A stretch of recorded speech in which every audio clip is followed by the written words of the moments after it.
What's up, guys? Good morning.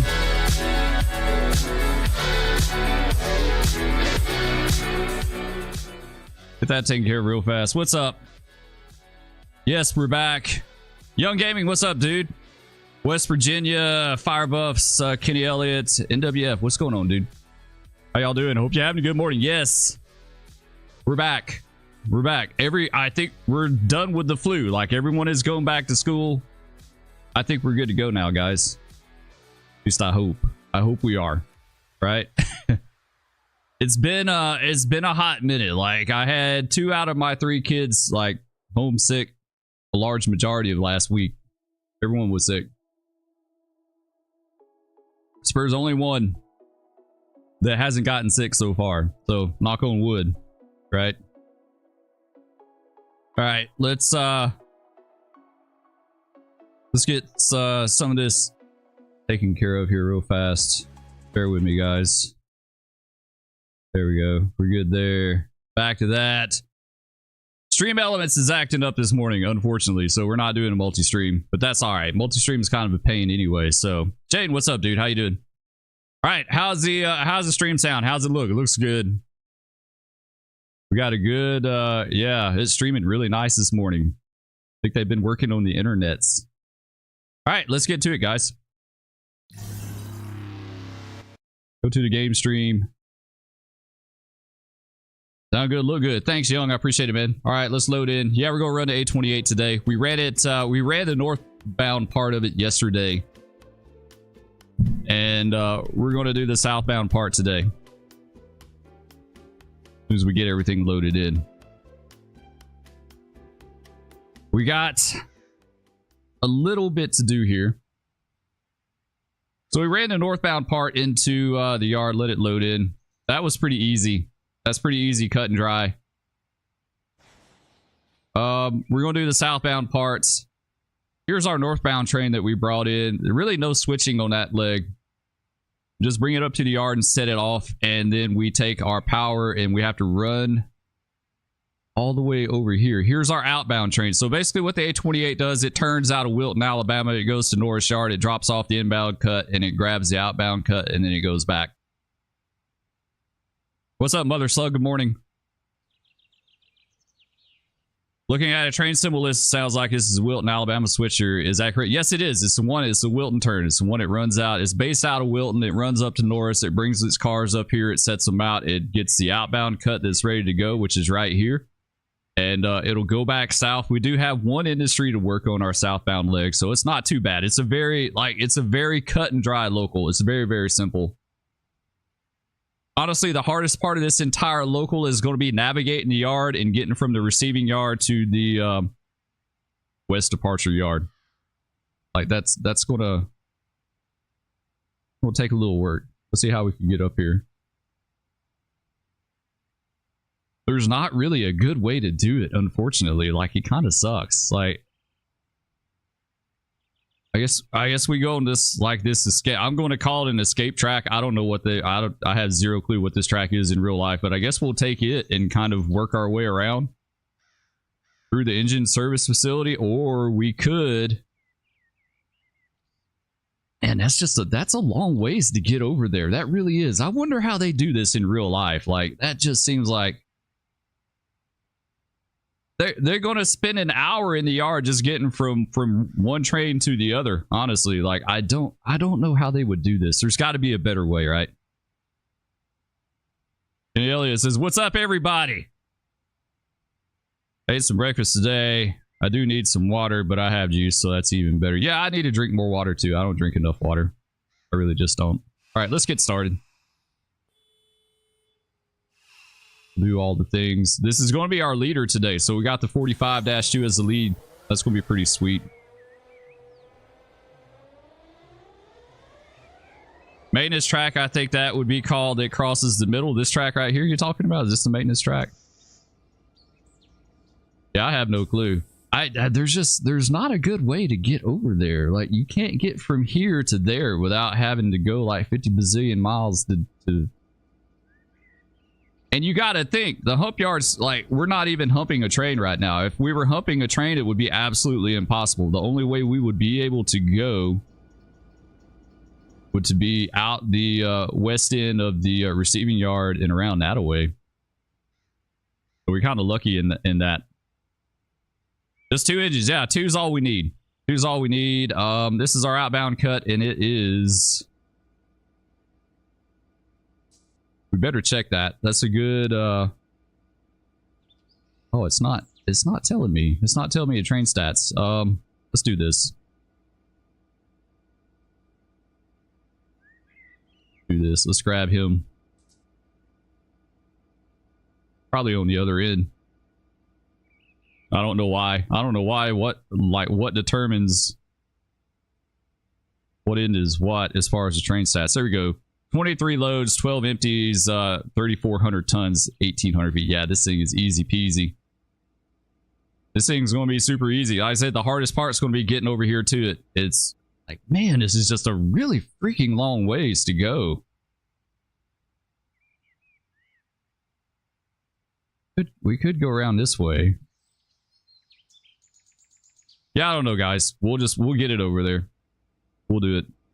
901, what's up, dude? How you doing? Good morning. OCO yards are set up to fast move inbound. Yeah, not to move units across the yard and vice versa. Yeah, that's true. Not really good. It's a roundabout way. I honestly, I kind of wonder if they do this somewhere else in the yard. I don't know. There's one of a bazillion different ways they could do this, honestly. Okay, so we got our train here. Let's pull all that down. We don't need it. Let's make this guy ours once again. There we go. Let's set this bad boy as a leader. All right, that is our leader. She's got a couple handbrakes on her. She's tied down. Oh, she's a little bit low on fuel, but should be good enough. All right, we got to line her out of the yard now. Out of the yard. This is our track right here. She comes straight down. Let's get that one. All right, that should be good. And let's put a symbol on her real fast too.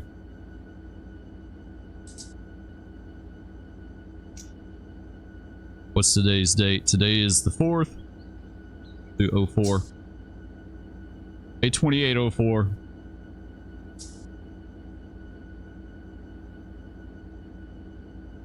Taking a little break in omelets. You got tired of omelets, young? I don't blame you. I get burned out really fast too.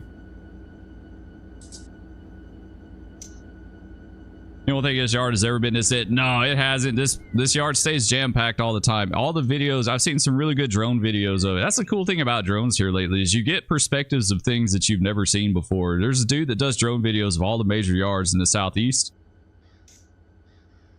And it's never this empty, but for our purposes, it's this empty because it's just, when it's full, it's a lot. It's a lot to keep up with, so we're going to do it this way. All right, let's start easing out of here. We'll work our way over there to our train. It's going to take us a hot minute, but we'll eventually get over there.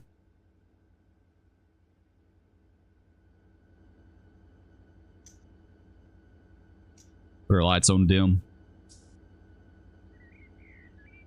Is it possible they use a different set of power to bring the train back? And yeah, you know, that could possibly. I'm not really sure. I'm not sure on that, and I've never seen a video where they catch both legs in one day, if you know what I mean. Like, they do 2 legs in one day. They do the outbound and the inbound leg on just one job, one crew. So I'm not sure. They could take them off and taxi them to, like, have the train ready to go and just taxi them over there to it. Or they could just drop it like we're doing and go pick up their outbound. I really don't know. The Z776, when that guy came up to Boyles, when he was the KCS train that used to come up there, the Z-Man, they did that. They brought their inbound train and they set it out, and then they cut their power off, and they went to the departure yard and they picked up their outbound train and went out. So I'm kind of doing it like the Z-Man that I know up at Boyles, but It doesn't necessarily mean that it's correct. Your guess is as good as mine. William, what's up, dude? How you doing? Not really, just don't want to eat them every single day.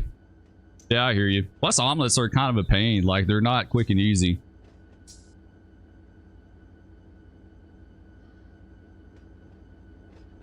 I say I need to drink more water, and here I am drinking another Coke.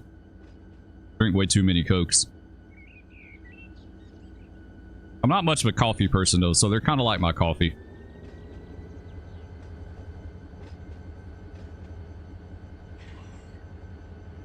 Yeah, it's quiet. It's quiet in the yard today. Not much going on. We'll do some other stuff later when we get done with this.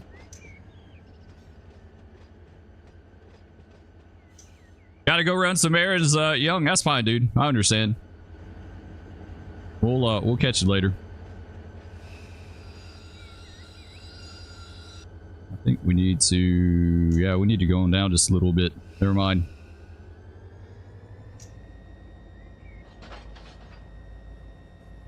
Take A28 off too. Actually, we can take it with us. We'll simulate like we're taking it up there. They wouldn't hang it though. They would just lay it on the porch.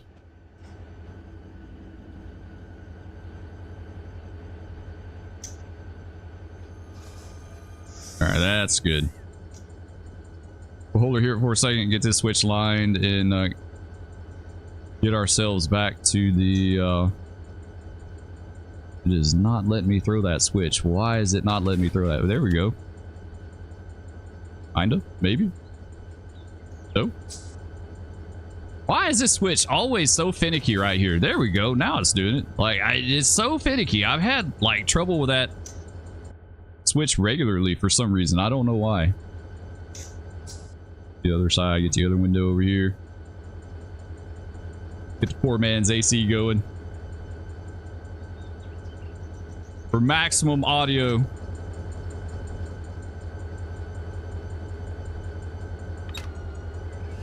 A nice horn. I'll go with that. It's kind of loud though. Actually, you know what? Never mind. Let's close that. Let's close it. Never mind. Abort. We don't need that. We'll leave the other. We'll blast the conductor side, but.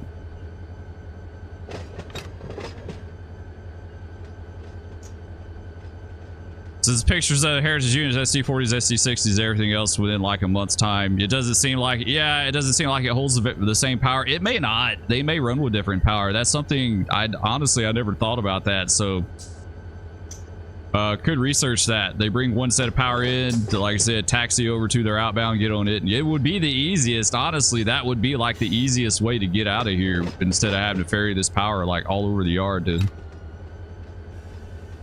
Hammer, what's up, dude? Good morning. How you doing? Bellevue needs to be in Run 8, which is the biggest hump yard. Yeah, that would be cool. I'd like to see something up in like Ohio or that area. Bellevue would be a good one.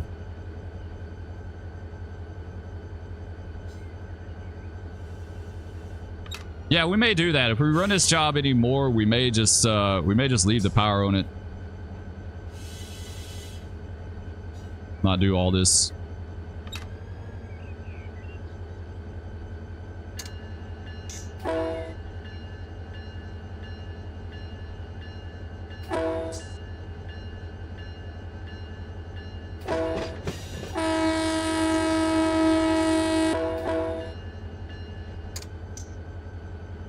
There, let's stop up here and check this switch. All right, looks like. Are we good? Yeah, okay, we're good on that switch. Man, some of these switches are like right on top of each other.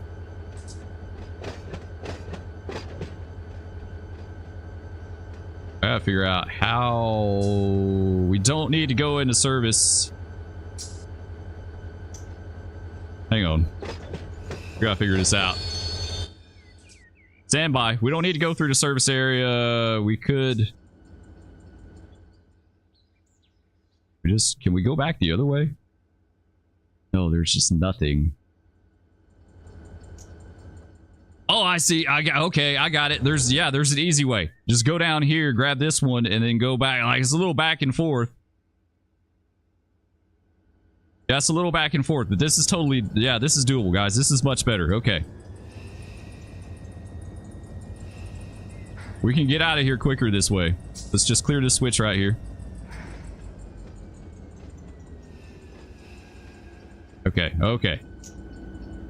Grab this bad boy right here. Get this crossover. It's kind of a roundabout way, but this is going to work. This is totally going to do it. This switch. Okay, now we're cooking. Now we cooking, guys. Come out here and catch up. Hopefully it won't tear anything up in the process. That would be really good. Hop up. There we go.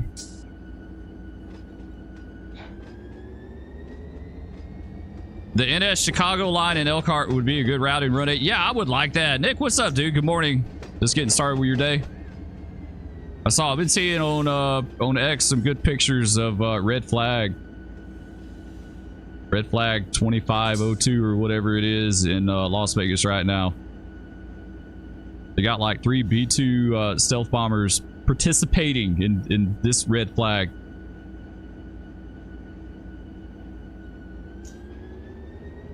Lazy Farmer, what's up? Says all railroads need to be in Run 8. I like to see some Canadian railroads as well. Yeah, they're like, there's endless possibilities, right? It's just, you can't have them all. Unfortunately, you can't recreate them all. It would be nice. Kilo, what's going on, dude? How you doing?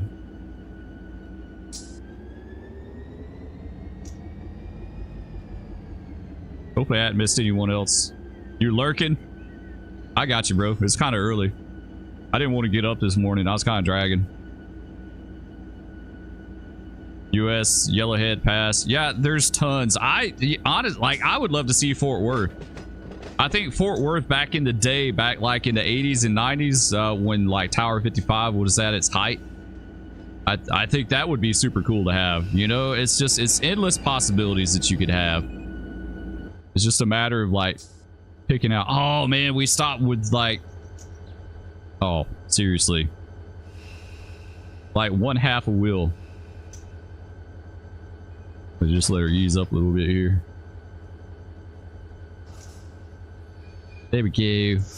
All right, get her switch. Yeah, I think we're good all the way, the whole way. Sweet. Yeah, this is a much better way to do it. Much better way. Like I said, if we were humping a train, it'd be completely different. Like, we would have long ways to go. Chicago racetrack would be too much. I don't think the game would be able to handle it. What you think, Spur? I mean, look at the southeast, the A-line, the A-line, Waycross, and the Fitz all connected together is like it's like 500 miles of track, mainline or something. So I mean, that's not really, shouldn't really be too much of a problem as far as like route complexity.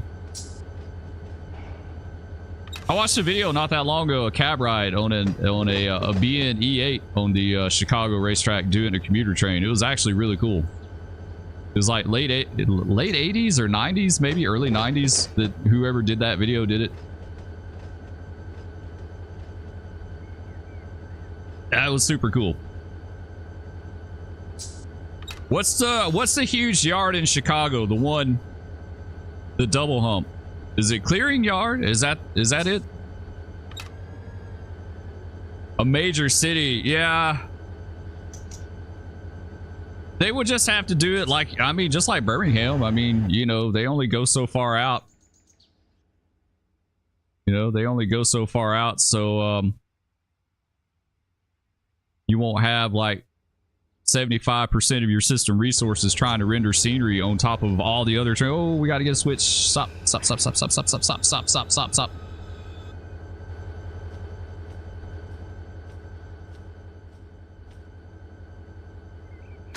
All right, now we're good. Carry on. Pretend that didn't happen. I got in an argument one time with an engineer in Atlanta. He said that a switch we were coming up on was a run-through switch. I said it wasn't a run-through switch. There was a switch coming off the slide going into the R yard. It's like, you need to stop up here and let me get this switch. He's like, no, you don't. No, I don't. It's a run-through. I was like, yeah, you need to stop and let me get it. Needless to say, we got up to the switch. It was not a run-through switch. We got up on it just like that. Just like that.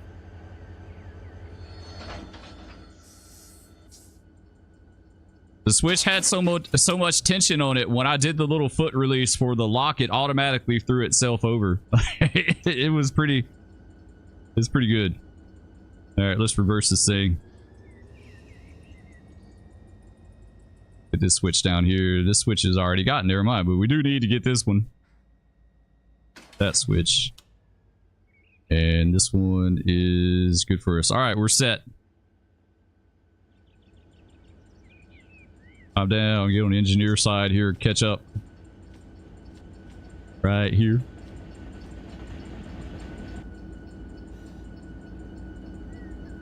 All right, we'll couple up to our train. We'll get ready to get out of here. Yeah, every major railroad has a yard in Chicago, but CSX gets the crappy end of the city. They don't have a small. Yeah, they just have like a little flat switching yard, right? Is that enough power? Oh yeah, this is absolutely enough power. Only 3,000 tons. A hair over. It's not very much. Like 30 cars, 3,000 tons. You thinking of BNSF's Zero yard? It's on the racetrack out of Aurora.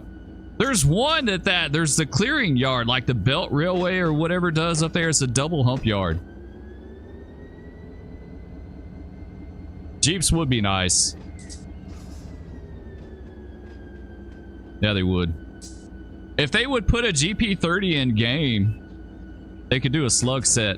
They could do a roadmate set, right? That would be cool, at least on the CSX side. Belt Railway of Chicago. That's right, Kilo. Yeah, Kilo, you're up there.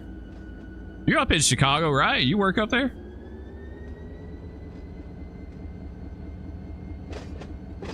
Don't they like do most of the major humping in Chicago? Like, in that like the go-to yard, and everyone else just kind of.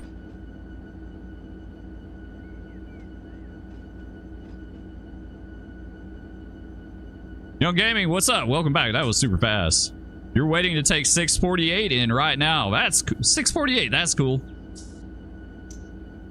648 used to run through my hometown way back in the day in the early 90s. It was a Waycross to Chicago train.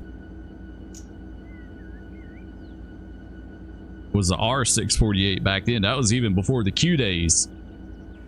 Before the Q days. I've got a video of a train I made back in like 90 or 91. Is one of the first Q trains ever run. You could hear the crew talking over the radio about it. They were debating what Q stood for. I'm not going to give their answers on here, but they were debating. They were debating what the Q for the Q symbol stood for on CSX when they did that. Not even all of them were Q at the time. Only certain trains were Q. The rest of them were still R.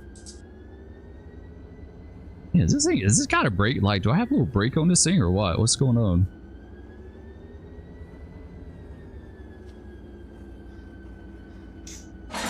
There you go. Sweet. Good enough. I should have placed my air. I wish it would save that. Man, I wish it would save the air hoses. Let's do that. Get our EOT off the front here. Grab you. Close. Remove. Good with that. Do Control F7 to lace our air hoses. I mean, Shift F7. That's good. Open this guy. Partial that guy. Go down to the bottom, check it out real fast. We got a hanging EOT anyway. Is it closed? Yes, it is closed. Nice. Alright, let's do attach EOT. Open. Everything's laced up and good to go, right? Yeah. Your pipe's not coming up though. What is she doing?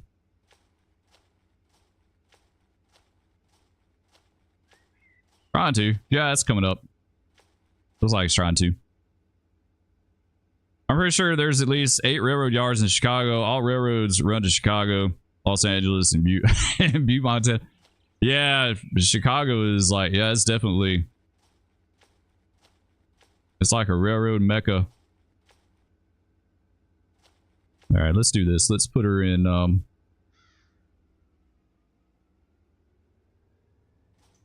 if we can pump this air up a little faster.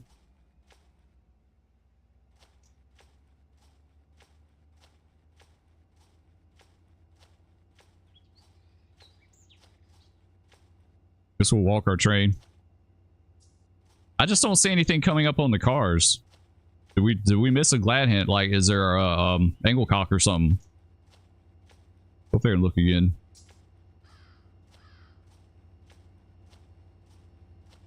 I think it's just gonna take it a hot minute. We should have put it on yard air. I should have totally done that. They should have yard air in game. Like, you can kind of simulate that a little bit, but I'm sure they probably have yard air. Yeah, it's open. Partial on that one. It's trying to. The CFM came down a little bit. Maybe she's just got to pump up for a bit. Toronto has a massive double hump yard in Vaughan. How do you pronounce that? I don't even know how you pronounce that. I was going to say Vaughan, but it's not Vaughan. We get some GP60s and SD80 Max for NS. Rip the NS SD80 Max.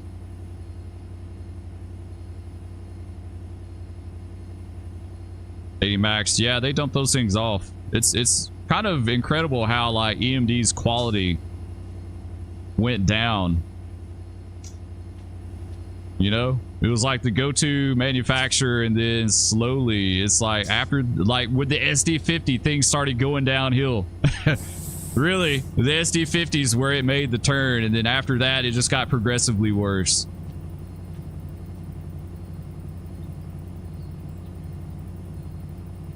They were still good though. I never had an 80 Mac. I remember seeing them around. There were some of the Conrail ones were still hanging around when I worked, but they weren't. They were few and far between.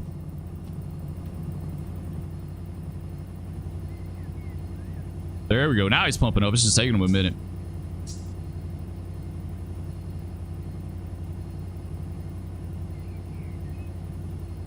I'd like to see some more older stuff in game.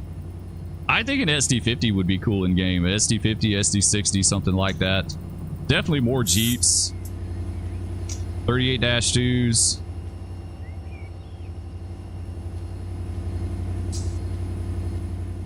At least the 70 Macs are still here. Yeah, I'll be honest. Every time I was on a 70 Mac, we always had some kind of problem. It seemed like they had a lot of electrical problems for some reason. I don't know why.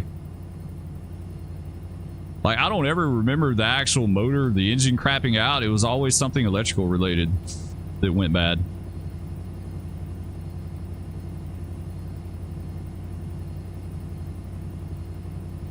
SD70 AC, the aces are good. Yeah, that was all after my time. I don't know anything about those. Like I said, the AC 6000s were the big ones we had back then.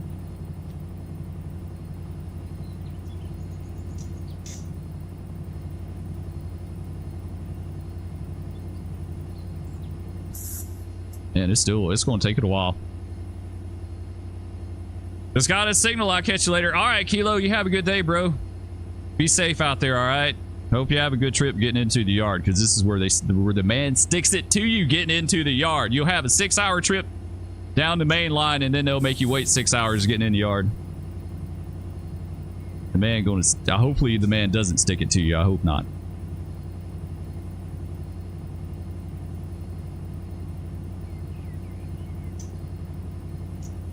Yeah, I'd like to, we need like some of the GP39s and stuff like that for the BNSF. All those 50 bazillion different rebuilds that they did.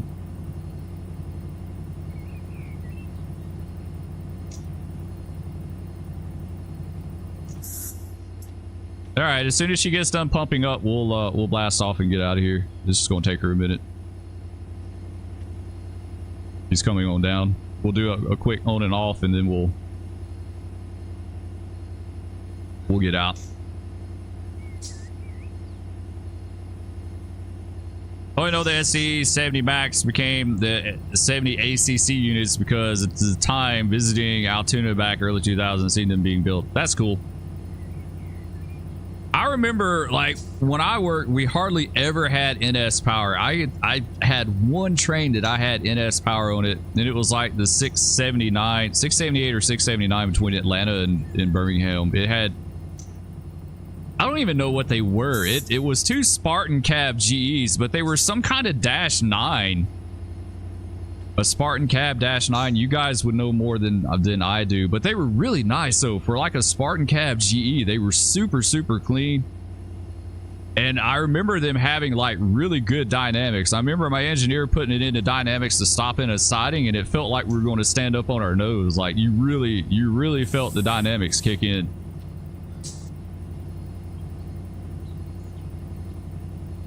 They had Spartan Dash 9s for quite a while. Yeah, they're really sharp. I like the Spartan cab GEs, like the Dash 8s and the Dash 9s. That would be a good one. Dash 8, the Dash 8s would be good. Man, UP had a ton of those things, right? Like they had tons and tons of Spartan cab Dash 8s. I tell you, another one would be cool to see in game. The Triclops SD60s for the UP. I'd love to see that. Those would be really nice. It's like the routes. There's 50 bazillion different locomotives you can have in game. SD60E units were really good.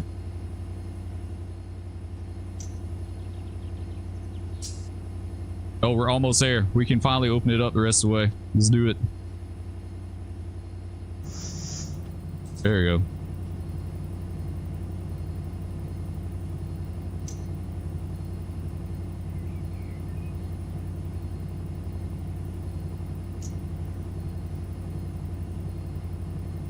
We're finished charging a little bit more. Yeah, Triclops, SD60s, Dash 8, Spartan Cab Dash 8s. Plenty of Jeeps. We need Jeeps out the wazoo for locals and stuff like that. Even though, like, now they use 6-axle power on locals, but back in the day, that was a huge no-no. Number one priority for Run H to begin a GP35 pack, followed by a Pacific Northwest route, something like Stevens Pass. Rise, I would like that, yeah. Maybe UP route, like Soldier Summit or Sherman Hill. Those would be really nice. I would go for those. Yeah, 35 pack. I mean, honestly, Santa Fe ran tons and tons of 35s, and then they rebuilt them, and then they were rebuilt into the GP39, whatever the hell they were, like all those locomotives that they had. And CSX had some that they rebuilt into the Roadmates along with the GP30s. So I mean, you could get a little bang for your buck out of a 35 or a 30, from like really old school to somewhat recent. This guy good? Sweet, yes he is. All right, it's finally charged up. All right, we'll do a quick on and off with the brakes.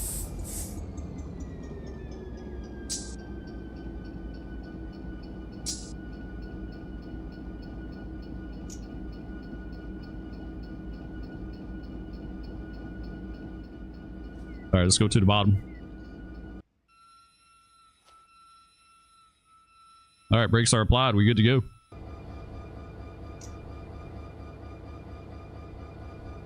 We'll let that finish up. And now we can blast off.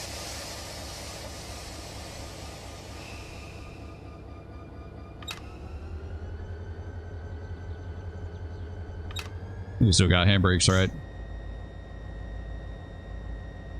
Actually help if I put it in forward. Now we can blast off for reals. For reals this time. We're gonna blast off for real.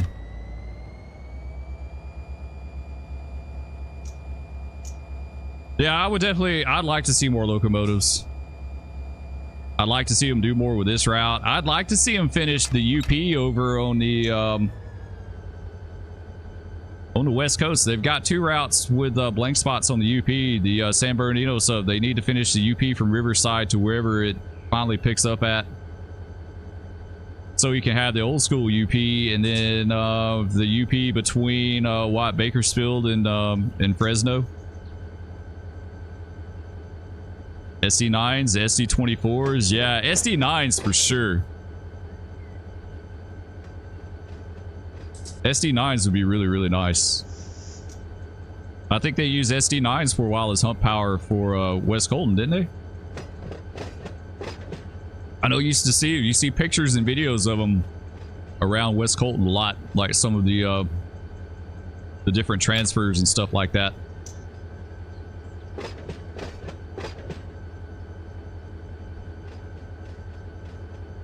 Hey Jacko, what's up, dude? Good morning. How many of you guys are into Armor Reforger?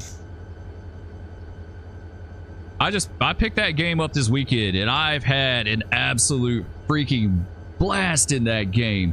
It's just the servers. Their servers are absolute shit. Pardon my French, but like, and they're getting DDoS attacked by like Call of Duty fanboys or whatever. So, but man, when the servers are up and working right, and you just got into DC. Yeah, DCS is a huge. Yeah, you can't. I won't say can't, but it is really, really super hard to be a casual DCS player.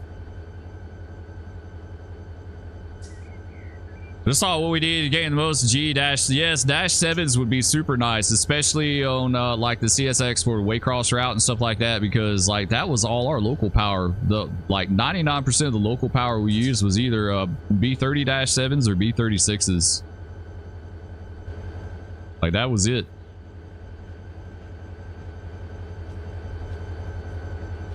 All right, so these 2 cars got to go to an industry down there. We got to do that. We got to switch an industry.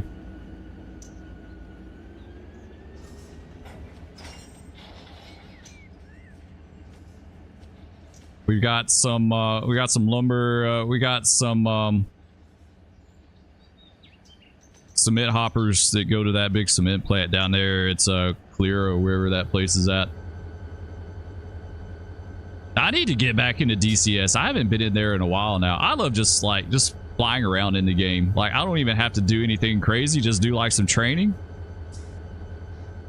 Almost every railroad had dash 7s. UP, CSX, BNSF, Santa Fe, BN, Western Pacific. Really, did Western Pacific have dash 7s? WP? I don't know much about them, to be honest. But yeah, you're right. There was a lot of dash 7s out and about. Conrail had them too. I remember catching Conrail dash 7s when I worked. Like, we got them. They were almost exclusively on rock trains, but we used to get them from time to time. We used to see them.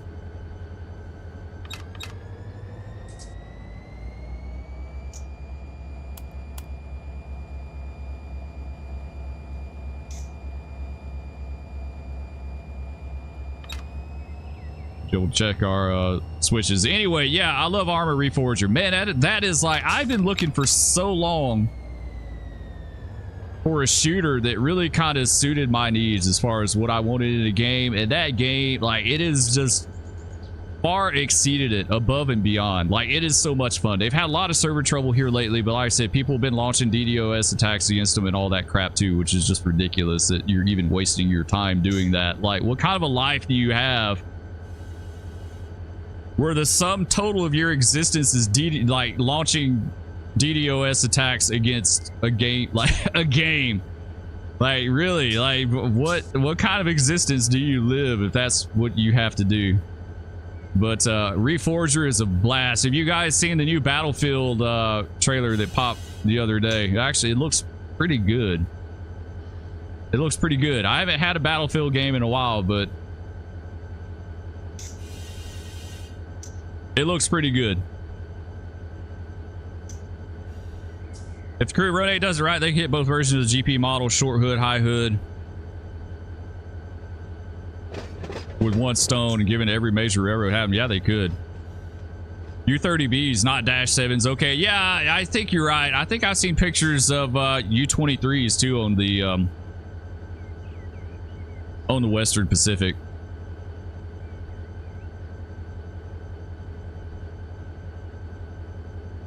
They merged before the Dash 7s, yeah.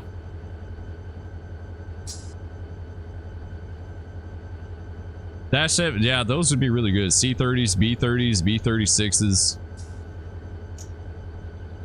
They had U23Bs and U30Bs. I remember seeing a lot of U23Bs on CSX when I was like a kid and a teen. My dad and I used to rail fan. And then like U36Bs, U23Bs.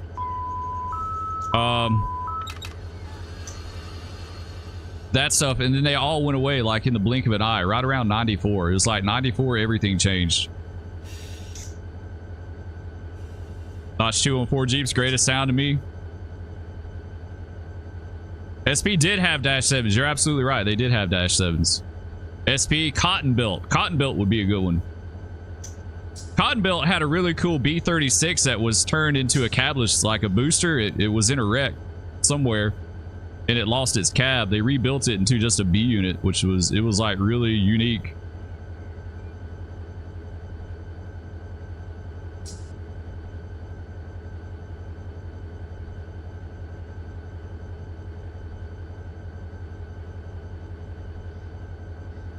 But yeah, Jeeps, 4-axle power. You know, when I was a kid, like, you never saw 6-axle power on a local. It was always some kind of 4-axle power. U18Bs, GP16s. Sometimes, like, in the early, like, in my early childhood, like, GP7s and stuff like that. GP38s. Okay, we've got a light right here. We've got to... Guess that's our light, right? Yeah, that's it. Sweet. We are not lined out.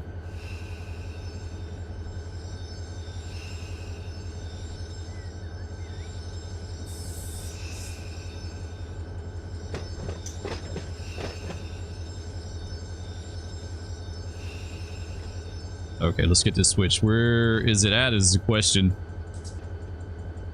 I have zero clue where that switch is at. About to go hover it. Where's this at?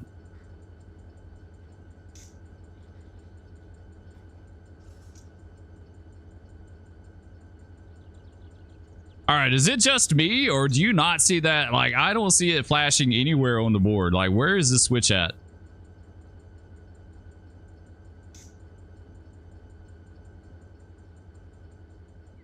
Oh, it's a hand throw. Okay, I see. It's a hand throw, but it's got an indicator on it. All right, never mind.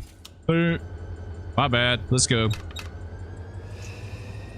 Nobody paying attention to it. Nikolai, what's up, dude? Hadn't seen you in a while. BNSF locals, they run on ranch line, still use Jeeps, mostly 39-3s, the 30s and 35 rebuilds. Dude, we used to see those a lot here on the Transcon outside, like between Amarillo and Waynoka a lot up until the last few years. Like, it used to be three GP39s or something. They had the GP60s for a while, and the wide cab dash 8s. They had those. Like, you'd see like 3 of those on the local. But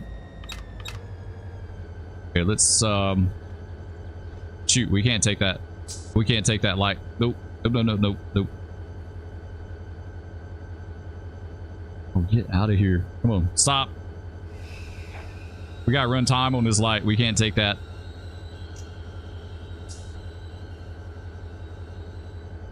We can't take that because we don't have a way to cross over. There we go. Now we do. I thought there was a crossover down here at Brussels, but there's not. We had been up the creek with that if we hadn't stopped. Okay, so now we're good. Okay, main one. No, we don't need that. Now we gotta drop that light. You know what? We'll just go on with it.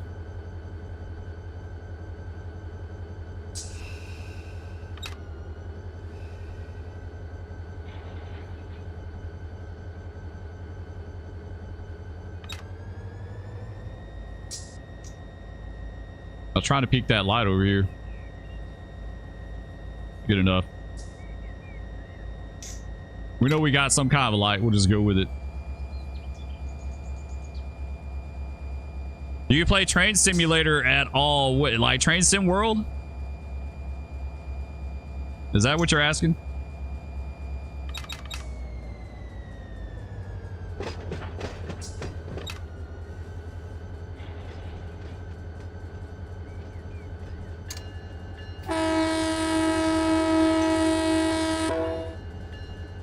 Train Sim Classic? No, this is the only one that I play.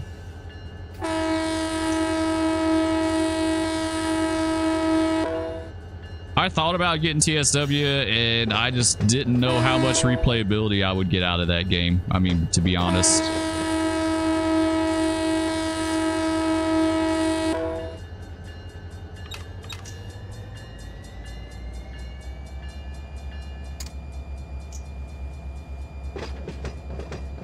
All right, buy the Railfan platform.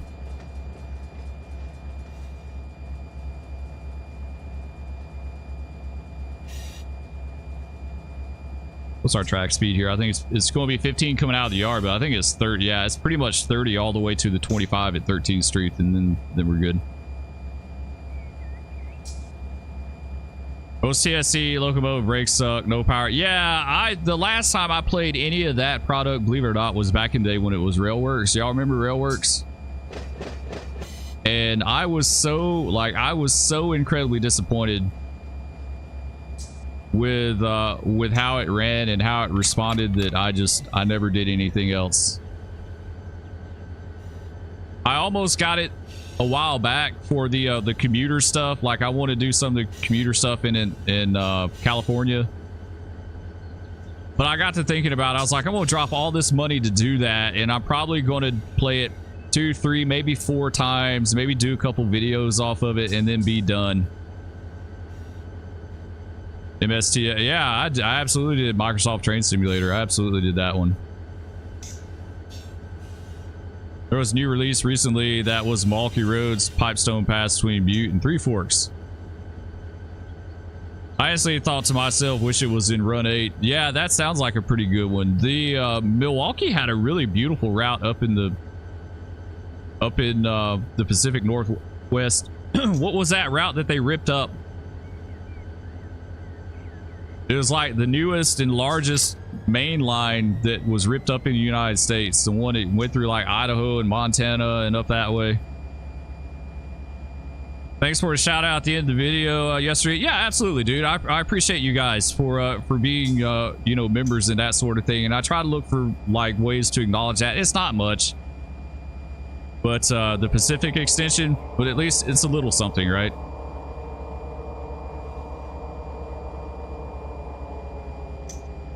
Okay, we should be able to do 30. Milwaukee's Pacific extension, yeah. Yeah,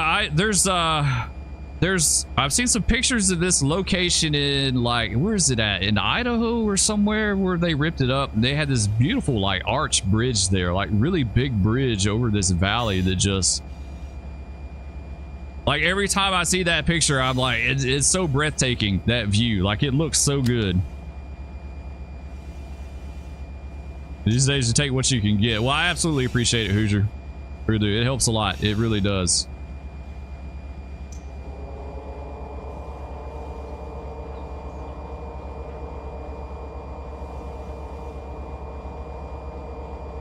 Not going to change subject, but did you see Clinchfield got CSX running online? Really? They got the route. Is the route? Oh, is it open now? Avery, Idaho.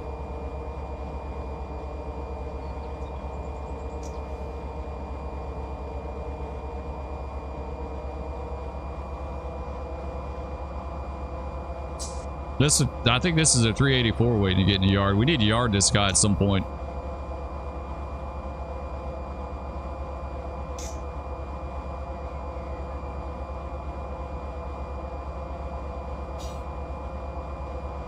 Three miles left. It still needs to be fixing. That's incredible.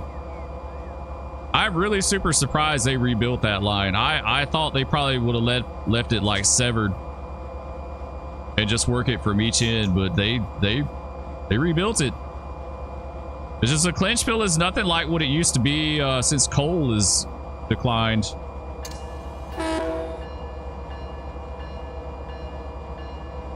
You like Train Sim Classic because you can build your own routes? Yeah, everyone's always big into the route building.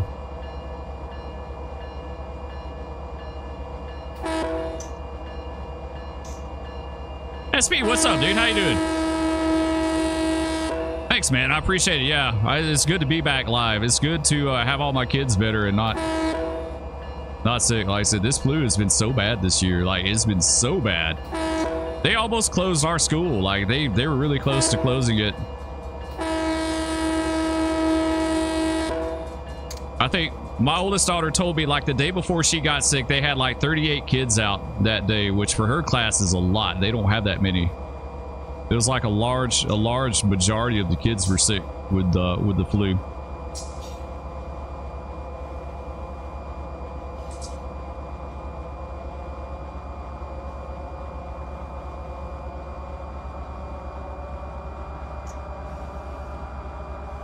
That's the thing about coal, is once they start closing a lot of those Florida power plants, like that really changed the oh, we got a dark signal here. Yeah, we sure do.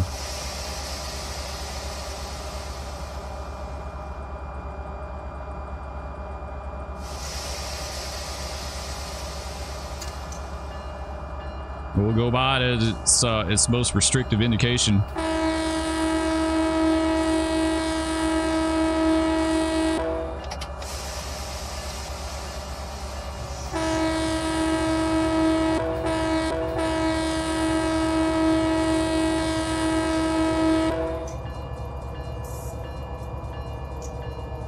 We don't have to do this, but just I like changing things up, making it interesting, right? So we'll run restricted speed to the next signal.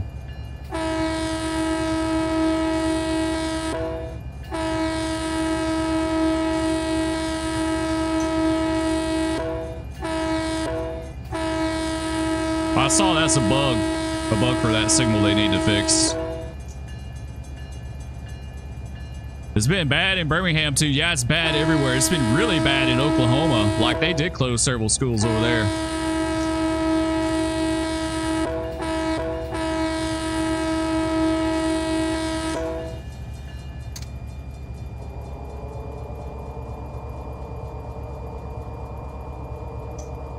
I heard the older units keeping under 5 mile/hour pay in rear. Yeah, I think because the dynamics like dropped out. Unless they were the extended range took it down to 5 or something like that, but anything like just regular dynamics only worked to what, 15 or 20. Really, they start losing their effectiveness after that.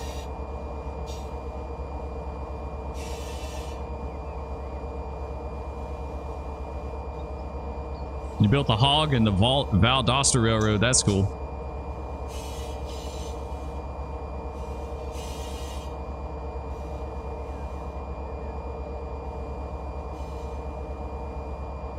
All right, we'll keep using around here. We should pick up another light pretty soon, probably right up here.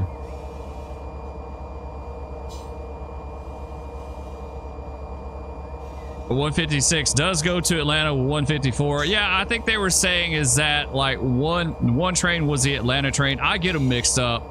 All the 156 and 154, I get mixed up all the time. I think they were saying is that one train was exclusive Atlanta and the other one kind of worked Atlanta every once in a while, but it was kind of rare or something like that, maybe.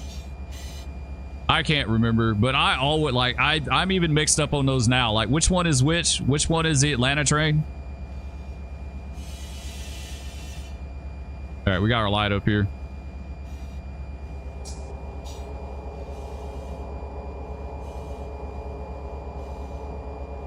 Keep easing up here to it.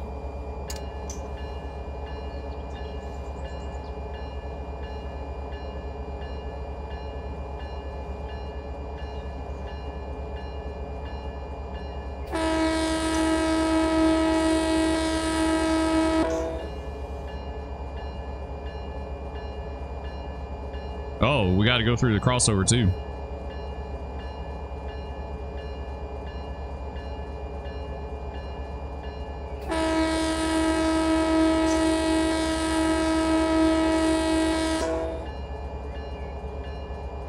Is that what extended range dynamics are? I always wonder. Yeah, they're effective down to a slower speed.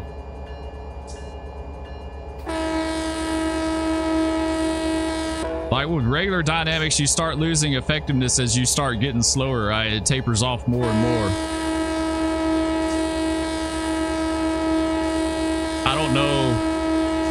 I don't know what the bottom number is off the top of my head, but it's like 10 or something, 10 or 15, something, maybe 20. It starts tapering off and it gets less and less effective, and extended range just takes it down lower.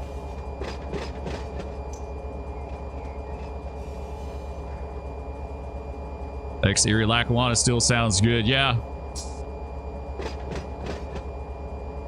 All right. Now that we've taken that light, we can get on with it.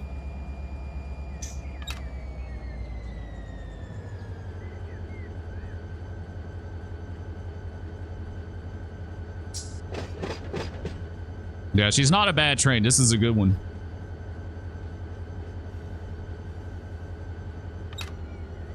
It's definitely good if you want to kind of do like entry-level local stuff. It's pretty, like, it's really easy. It's pretty cut and dry.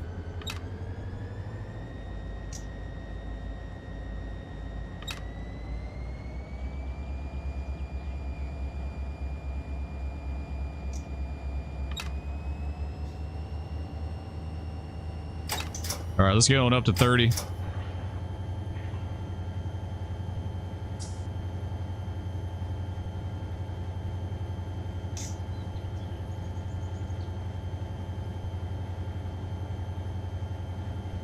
You love standard cab units, take him over any wide cab. Yeah, believe it or not, I liked standard cab even when I worked for the railroad. Like, I didn't mind. They were fine. It's kind of nostalgic, and it felt more like railroading to me than sitting in an air-conditioned wide cab.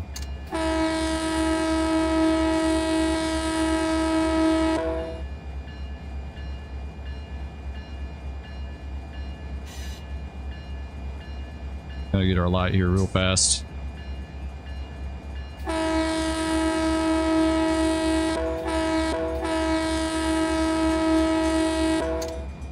That should be good.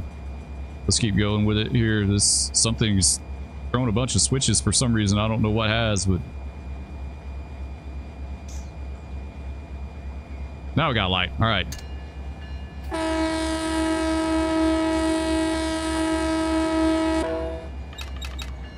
Not paying attention, let her get a little fast on me.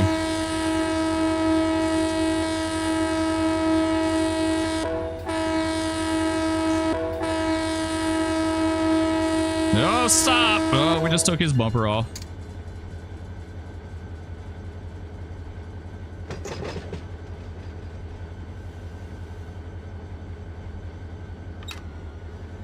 All right, we need to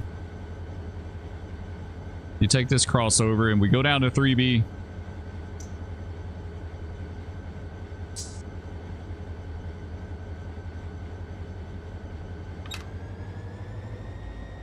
Eric, what's up, dude? Good morning.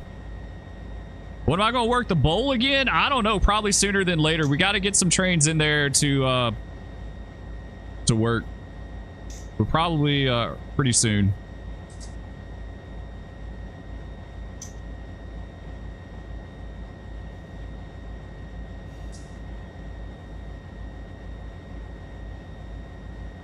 Wide cab units controls are labeled, everything is made super. Well, yeah, it is. Like, they've taken a lot of the engineer out of running a train nowadays, right? You're not allowed to touch the brake unless, like, certain circumstances.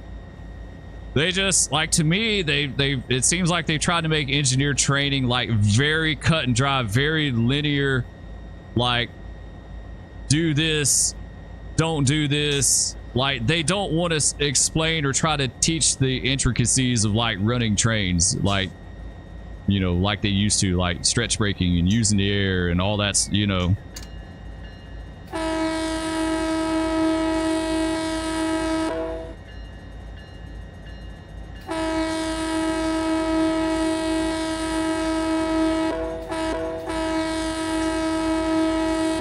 I kind of look at it like truck driving. Like, they're trying to make truck driving super simple.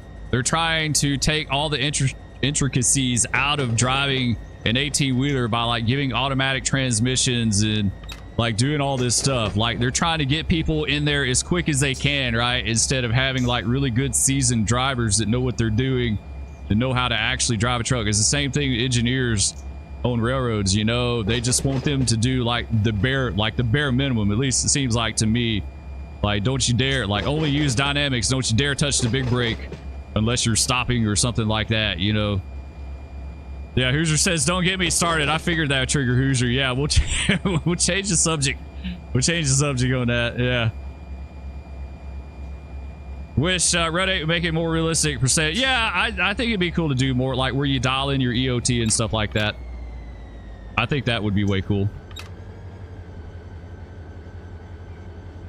Glorified steering wheel. Yeah, that's basically it in a nutshell, right? And it's kind of the same way with engineers too. And I'm not knocking current engineers. Like a lot of them are they're kind of hamstrung as far as what they can do.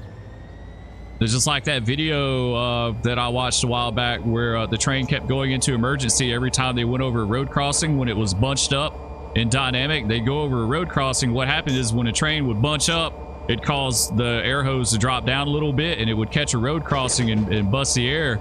And so the engineer had to ask the dispatcher for permission to stretch brake. And I was like, that is the dumbest thing I've ever heard in my life, that this engineer running this train is having to ask for permission to stretch brake a train from he's having to ask Jacksonville for permission to do that. I like that for decades and decades and decades. That was just part of running a train. You just did that. You know, and like now they have to ask permission to stretch brake. It's the most ridiculous, stupid damn thing I've ever heard in my life. Like it really just is. They don't even teach manuals in truck driving schools anymore. Whip drive. It's like me playing ATS. I refuse to drive a manual, an automatic in ATS, because that eliminates like half the fun of driving a truck. That's like more than half. That's like 75% of the fun of driving an 18-wheeler is like going through the gears and stuff, you know. And when you eliminate that, it's like I may as well get in my SUV and drive to the store. Like, I remember learning to hang and test EOT at Atlanta. One of the coolest things I learned there. Yeah, I wish it was a little bit more involved in Run 8, right? Like you could dial it, you could put in the frequency and connect it and all that. Do a dump test. I think a dump test would be really cool. You can kind of do a dump test in game though, I think. Right? Maybe I've never tried. I know you can initiate from the rear, so all you gotta do is just go back there and turn the angle cock, close it, and then dump the air, and it should work, right? Maybe. Cliff stands for see what I effed up today. Yeah.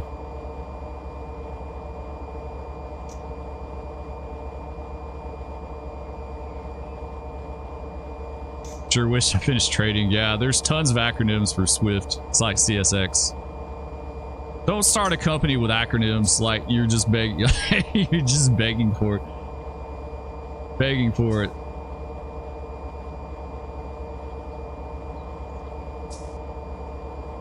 Still float them in ATS. Yeah, I used to float them in ATS. I love driving in ATS. I would probably do it more if all that stuff just didn't take up so much room. Like it's kind of an ordeal.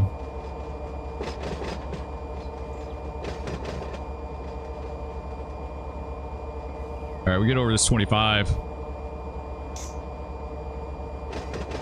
Count that down.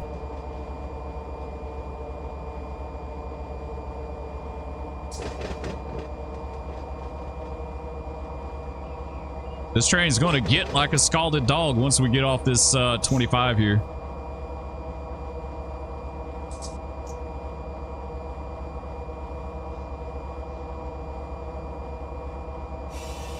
You rarely touch the clutch in game. It's super easy to float in game though, right? Because you don't. I wish they had a force feedback shift lever where you could kind of feel it, like you could kind of push against the gear and then feel it pop in, you know, like you lack that in game, that feel, right? Like you need to have some feel in it, right? Like I've never driven a truck in real life, so I don't know anything about it, but I just like from driving a manual, you just need to be able to feel it. All right, now we can go. We can get up to 30 at least. Yeah, force feedback gear shift would be cool.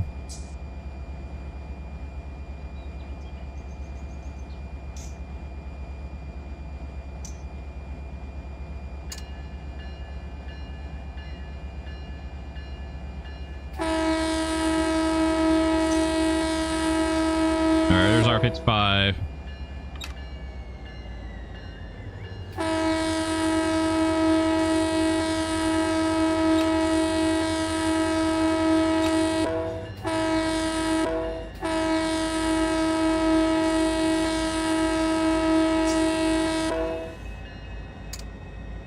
Got a trivia question for the person that thinks they know American railroading better than anyone. What's the trivia question? Hit us up.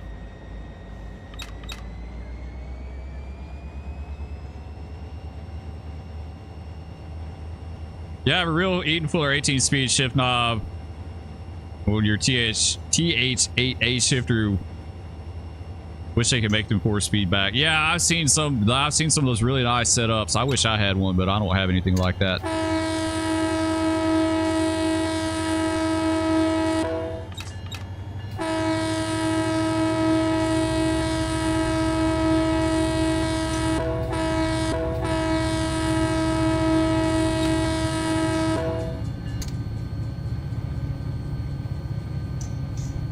This thing's going to want to go now. He's going to be really good.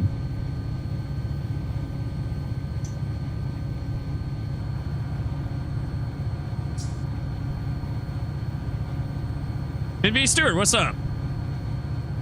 All in good time. Here's your force feedback joysticks starting to appear, so it's only a question of time at this point. What's going on, dude? Yeah, you're right. Like, you're seeing force feedback stuff for DCS, like flight controls and stuff like that.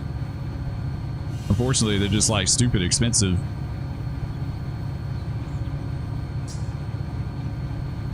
Game saves eat up tons of hard drive space, both in ATS and ETS too.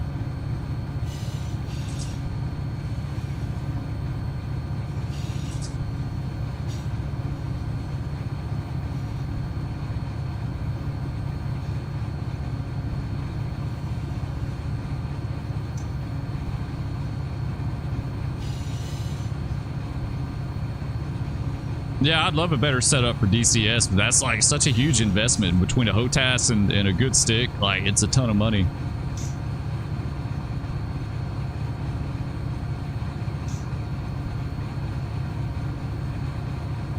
And I could, like, it's harder for me to justify that when I don't play it like all the time. If I played it exclusively, I probably wouldn't think twice about it. But like, I play so many different things, it's hard to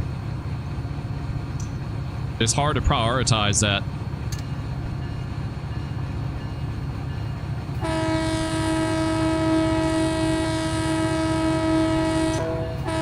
You got the Moza force feedback stick. Pretty impressive, the amount of force you get through it. Really, what do you do with it, NV? Like, what game do you use it on?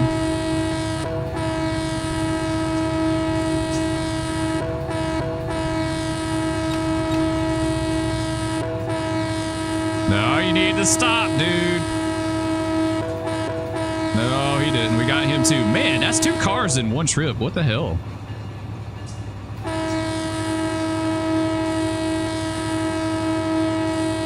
Uzone 2024. You hadn't played DCS in a while.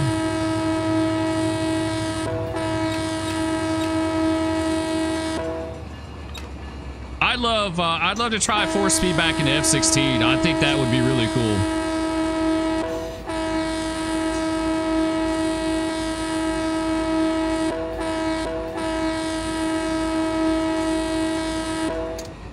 Because like in real life in F-16, they only move the stick like a micro, like just a hair, you know? Like full deflection is just like a hair of movement on that stick. And it's like my joystick's 20 years old. It's like it's so, the springs are so wore out in that thing. It's so loosey goosey. Like just a little bit of movement is a lot.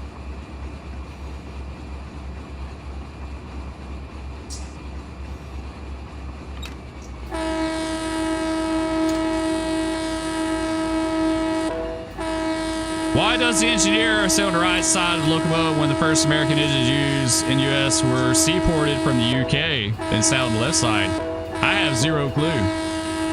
I don't even, honestly, I don't even know at what point that started. Oof, we got fast. Get a little air here, slow up.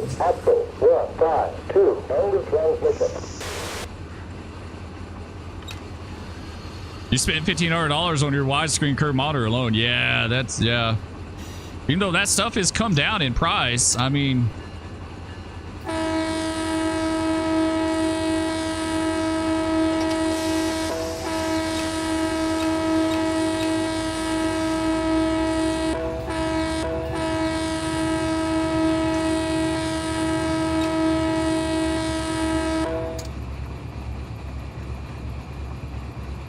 The coach drivers back in the day sit on the right side where the brake lever was. Yeah, it seems like stage coaches and stuff like that, they sat on the left, right?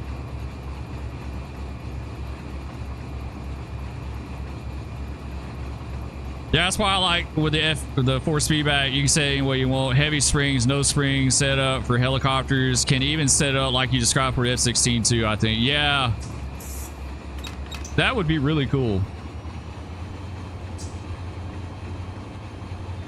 And I think that's a big part of the problem. People talk about planes like in DCS. They say, well, the flight, it doesn't fly right. Well, I mean, unless you're a real life F-16 pilot, how do you really know? But I think it's just everyone's joysticks are so different. And you don't have that feedback in them, you know? It's like mine. Like, I can yank back on mine and do full deflection like no damn tomorrow and practically snap the wings off if I wanted to, but...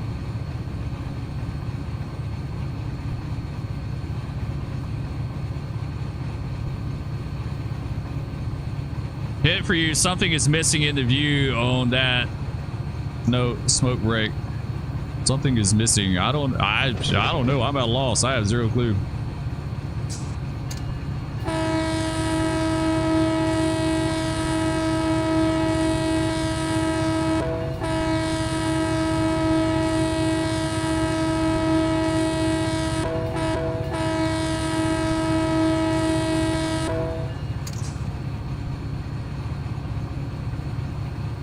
Really, more than anything, though, for like DCS and stuff like that, I need a HOTAS. I don't have a HOTAS, so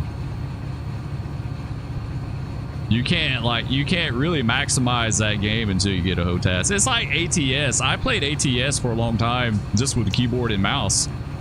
But man, when like a steering wheel is nice, like that adds to it, but having a good shifter like took that game to a whole new level. Like, it literally took it is a completely different experience when I got a shifter for that game.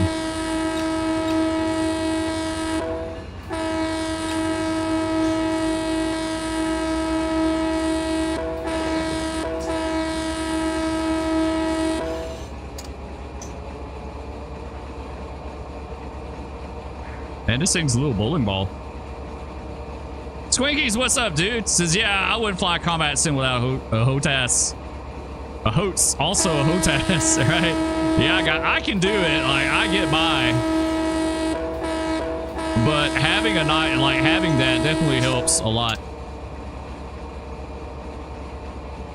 That is for sure. That'll probably be one of my next big upgrades. I need a new chair. I'm gonna get a new gaming chair. This one's seen better days.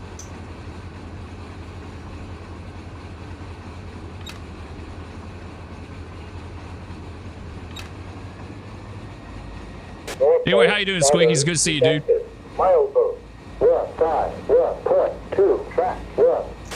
Did you say before you were in Armor Reforger? Was it you?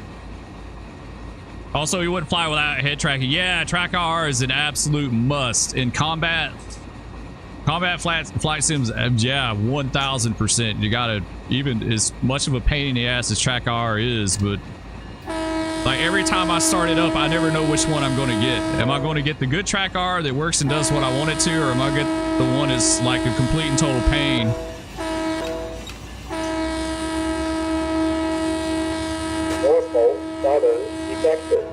Dude, Wellman has been work spin a cast iron. The son of a bitch. No armor right now. Just don't have time. I totally get that, dude. I thought someone in the chat had said that they were playing Reforger too. I just got Reforger over the weekend. I cracked out on like no tomorrow.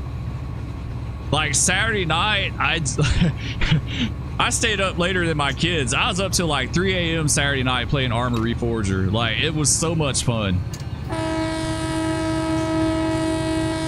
Like, that game is my jam when it comes to first-person shooters. Like, I absolutely love it.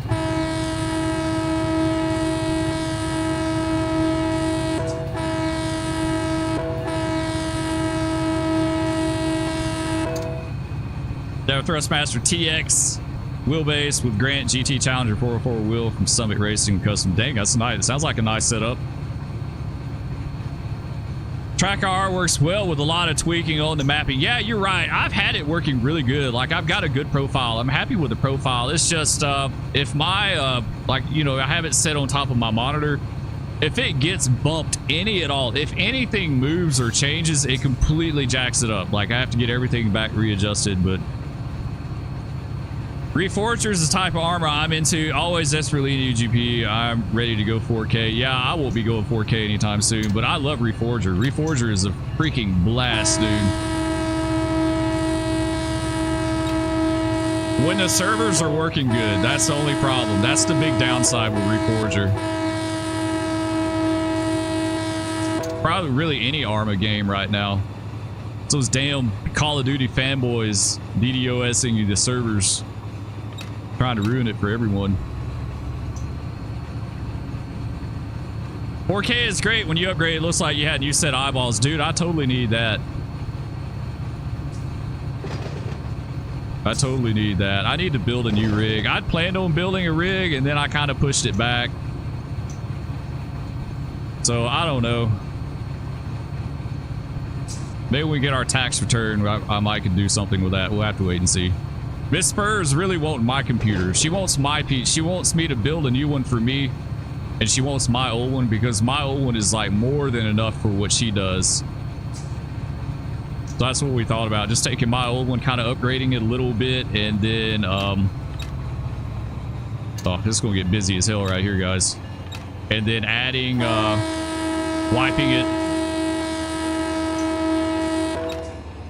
All right, approach diverging.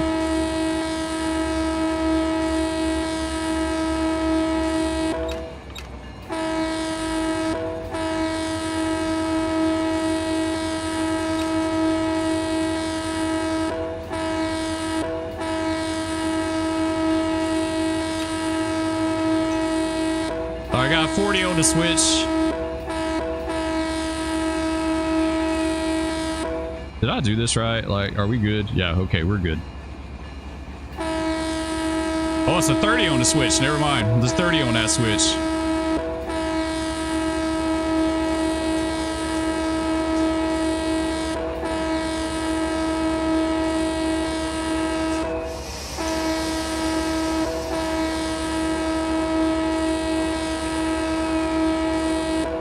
All right, hang on, bear with me. We'll catch up on chat here in a second.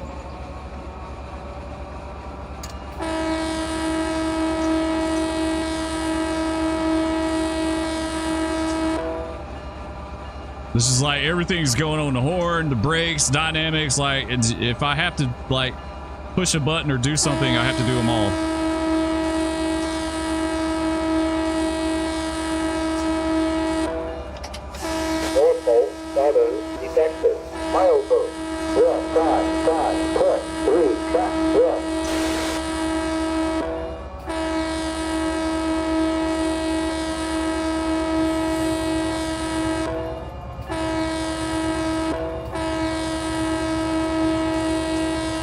All right, finally.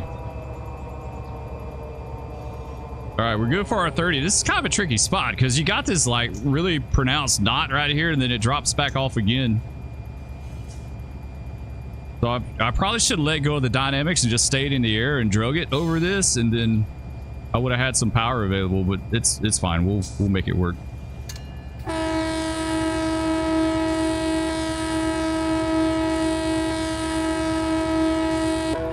We got to get up here and stop anyway, so it don't. North pole, southern, detected. Milestone. 1, 5, 5, 3, track. 1, no defects. Total, actual. 1, 5, 2. All right, back to Back to, all right, hang on. I missed the answer. Oh, I missed a lot. Yeah, I'll catch up when we get stopped up here. We're gonna have to stop to work this industry, so.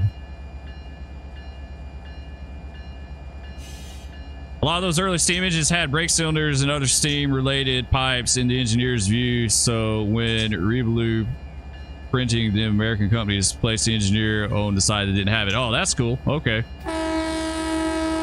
But it's just more about view obstruction than anything.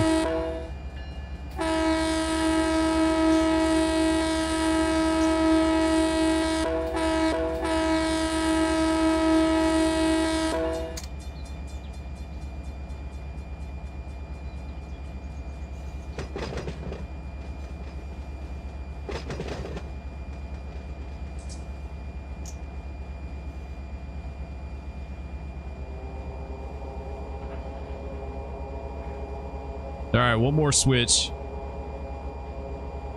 Bessemer is a busy spot to run a train through. Man, it's just like there's so much going on with all the road crossings and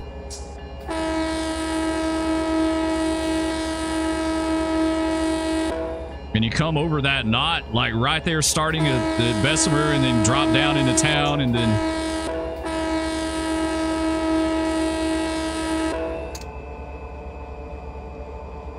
yeah, Bessemer's a hot mess. It's got a lot going on. All right, our industry should be right up here. It shouldn't be too very far. Like I said, when we get up here, I'll take a break. I'll catch up with the chat. I've gotten so far behind. Like, you guys blew it up.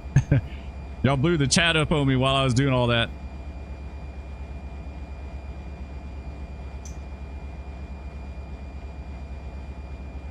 Do you do much helo flying in MSFS? I never messed with him yet. I flew the Black Hawk in Microsoft Flight Simulator, but that's all I've done in there. The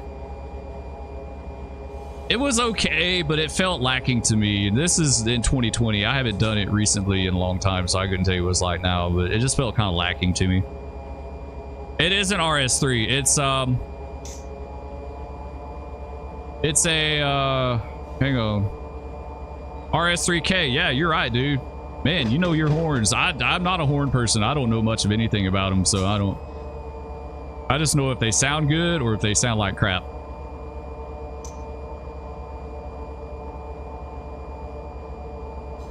You do rotary quite a lot in MSFS.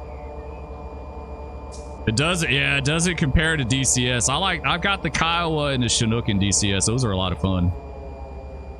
Squeakies, now you're the one that kept saying that you're in you're in DCS, right?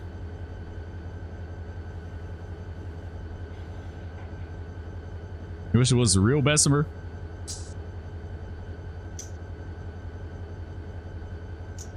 One of these days, you go, I like the Chinook, dude. It's a lot of fun. Like it's not a combat role, but man, that thing is a lot of fun. I enjoy it.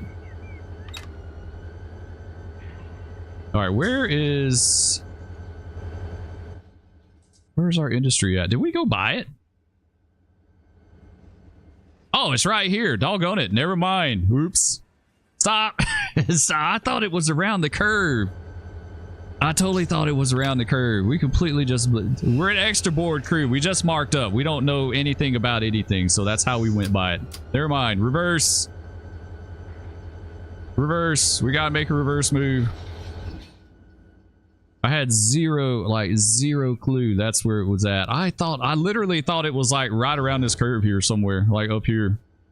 But that's the storage track, so never mind. We gotta reverse this thing. Reverse this bad boy.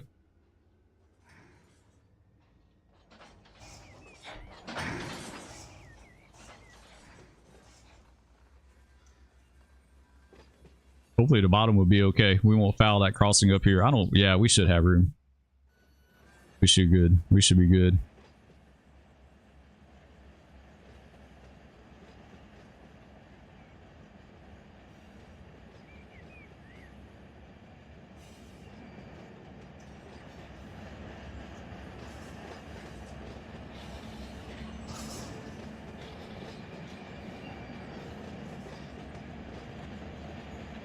But you like to fly in a lot of different parts of the world. DCS is very lacking in that department. Yeah, it is. It is. One of my favorite thing to do in Microsoft, believe it or not, is fly military flights. Like, one of the most enjoyable things for me that I've done is like flying the T-45 on real life low levels, like military training routes, flying, flying overseas, flying into low fly areas in Great Britain.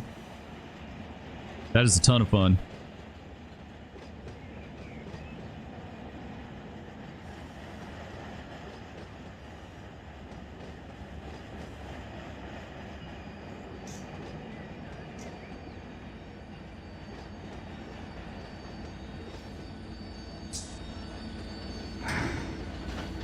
All right about here should be good. That'll do. All right, let's go see what we got here. We've got 2 to pick up. Yeah, an Atlanta car and a Meridian car, and 2 to set out. All right, let me go back to the chat here. Drifter, what's up? How you doing? Good morning. Ryan, what's up? How you doing? You've been in DCS since back when the A10 and the K50 were separate sims. Wow, yeah, you have been in it a while, dude. I've been in it off and on. Like, I've only been into it kind of die hard the last few years, but I've had it for a while. Extra board crew, that was me for 7 months. Yeah. Totally get that. Okay, so we're good. We've got this bad boy. Go ahead and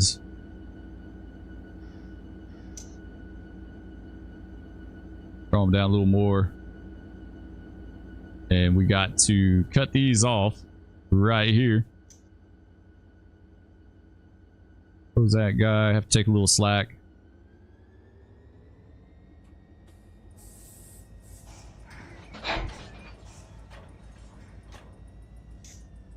All right, let's take him ahead.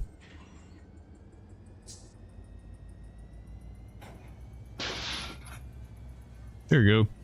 Do a couple of handbrakes. Just in case. Catch up, ride to the switch. Come on, pop up. Go grab those 2 cars.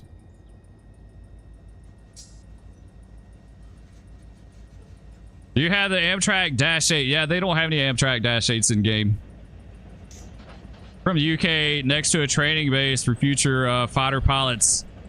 So I see a lot of traffic in this area. I also live close to relatively famous Mach. Oh, that's cool. I've flown Mach Loop in FS 2020. I did F-15s out of Lakenheath. I used to love flying the DC Designs F-15, like the C and the E model out of Lakenheath, and then going up to Mach Loop. Also, I do some low levels up in the lake country. Really pretty up there. Great, like absolute great place to fly low levels. And then I'd fly the real life low levels in the United States. That was like, I did that a lot in Microsoft. That's good right here. Let's get this switch. All right, good there. Darksider, what's up, dude? Albano, what's up? How y'all doing? We're doing good this morning, thanks. One thing I didn't understand, how do I know which car goes to which rail? Or let's say I'm doing unit train, where does it say exact what rail I arrive at in the yard? Are you talking about yarding a train, or are you talking about delivering to industries?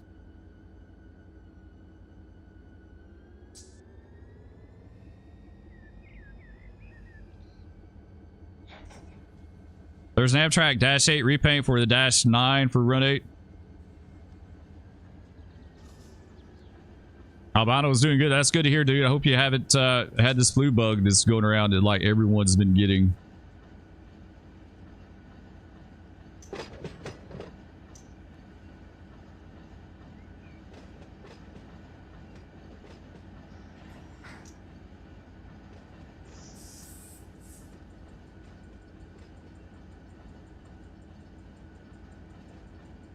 Yeah, I'm not sure. I'm not quite sure what you're asking there, Darksider. If you can help clarify that, I can help you out. Like, the thing is, like, this game, it takes a little setup on your own to, like, the AGS is more ready out of the box than a lot of the stuff, but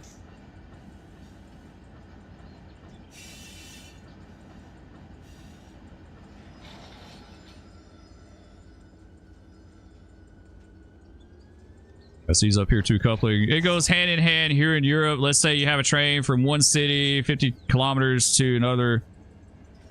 You have dedicated rival rail. I think a lot of it, like,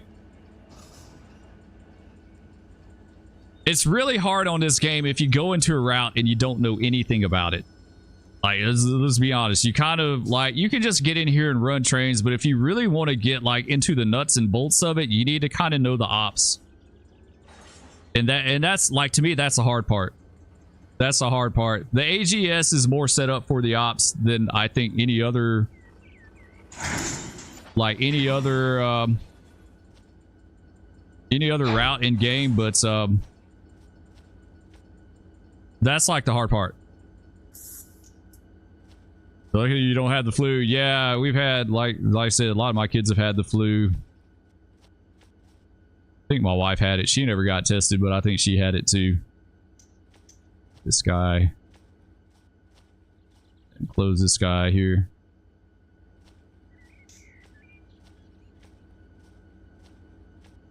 Are they open? I didn't even look to see if it's open back here. Yes, it is open. So it did save that. Interesting. Alright. Connect. That one's open too. Really? I was expecting those to be closed. Alright, sit here for a second. Surprised you're not sick yet. Seeing the 200 plus passengers about. They as a commuter train conductor. Oh, dude. Yeah, you're around a lot in a tube. You're around a lot of people in a little tube. And y'all don't recirculate much air on there.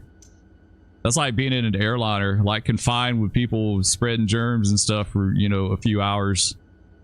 It's been so bad here. Like, they had to treat the school here this Sunday. They had a company come in and they went through and, like, fogged the entire school with disinfectant. Believe it or not. Like I said, Oklahoma's had a bunch of schools closed. Like, they had to completely shut down. They're doing homeschooling in Oklahoma right now, which absolutely completely sucks. I wouldn't want to do that. All right, we're good here. Let's take these two out to the switch.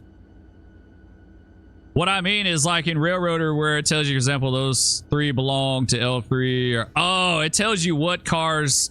So you're basically saying that in in that game, it tells you what tracks to specifically put cars on, right? Like when you're switching and sorting and stuff.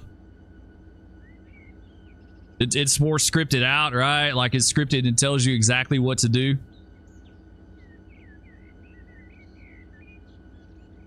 You do pull the coal train, the BNSF train, not Union Pacific or Norfolk Southern. Yeah, we've run some coal trains in game. We've done some from time to time.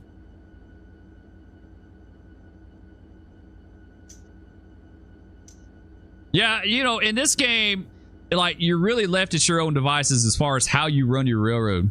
You know, like working the bowl. When I work the bowl, I've got the bowl set, like, I set the bowl up the way I want it. So the cars are sorted into the tracks exactly the way I told it to. You know, when I yard a train at the receiving yard, I just put it where something's available and open, or, you know, that sort of thing. It's not very scripted as far as like what it tells you to do or how to do things, if that makes sense. Now, industries are different. It'll tell you what industry you need to go to, right? It'll tell you where you need to go. Like, it says these cars here are tagged, can't really see it, A28 for PHS. Okay, this industry right here is PHS. This local is the A28. So when I blocked this train, I put these two cars on the head end because I knew we'd be working this industry here. So, you know, I know this is PHS because I've just looked at it. Like, you can look on some of the depot maps and stuff like that. It'll tell you. You could do You could do Control L, left Control L, and it'll bring up the industry. You could bring up this industry list here. Like this is the local page or whatever. And you can go in here and here's PHS right here, physical security. And you can transport and it'll take you to where that industry's at, so you know.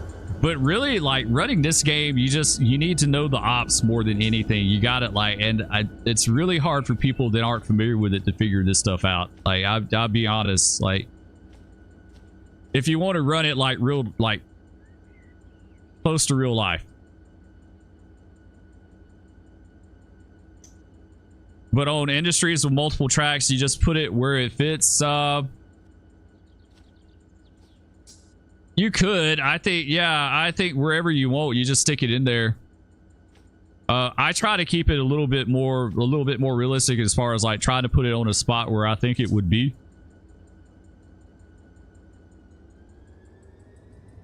Like I said, the learning curve of this train is like the operations, that part of it.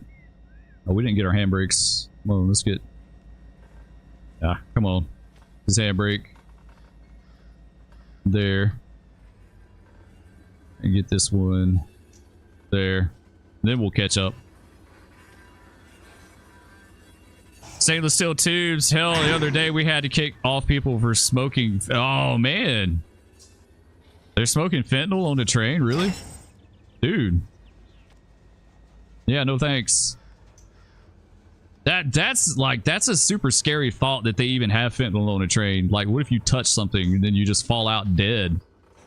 You know? Like, what if... like, seriously, what if you just come in contact with something that they've had on there, and then the next thing you know, you just drop dead? Like, you're at the pearly gates. Like, 1 minute you're taking tickets. The next minute you're at the pearly gates because you touched something that's got fentanyl on it. You never run a local and run a... I enjoy them. They're fun.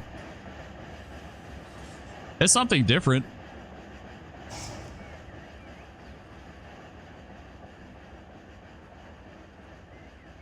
The industry config file has a specific industry or specific track to drop and pull from for each industry.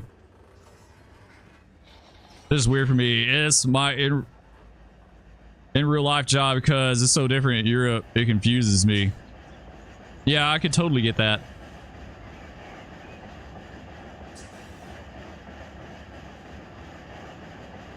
The ops on these routes can get really super involved. It's almost like running a real life train, like a railroad, right?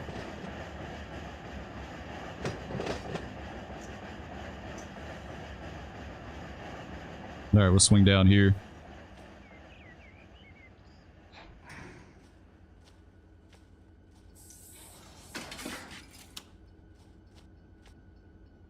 All right, switch is lined in the clear. Take them on back.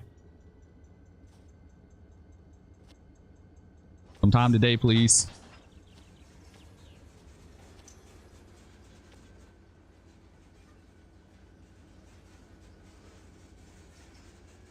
All right, we'll set these two over. Then we'll set the head in back in, and then we'll be good to go. Yeah, the ops and rules are just different. Yeah, it is. I bet it is like night and day.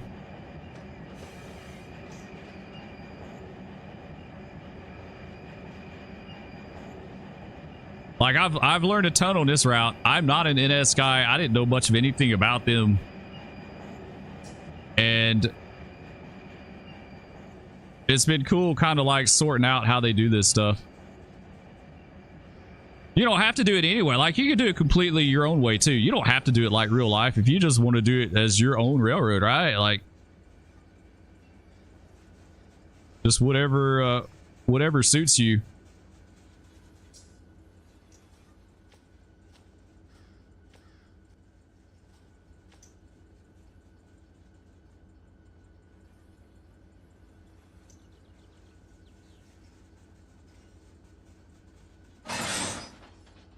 All right, that'll do. We'll go back and get that air in a minute. Let's just cut this thing off and bottom up.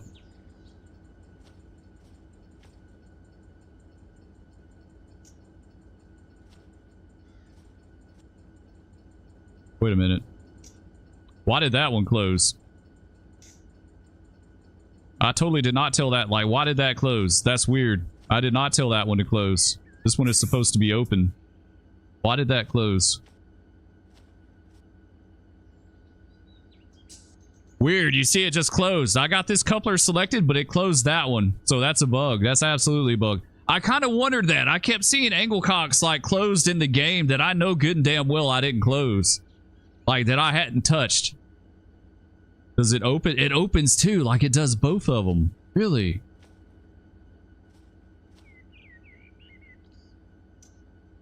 Now it's not. What is up with that? What is it? What did I do to make it do both of them at one time versus just the one?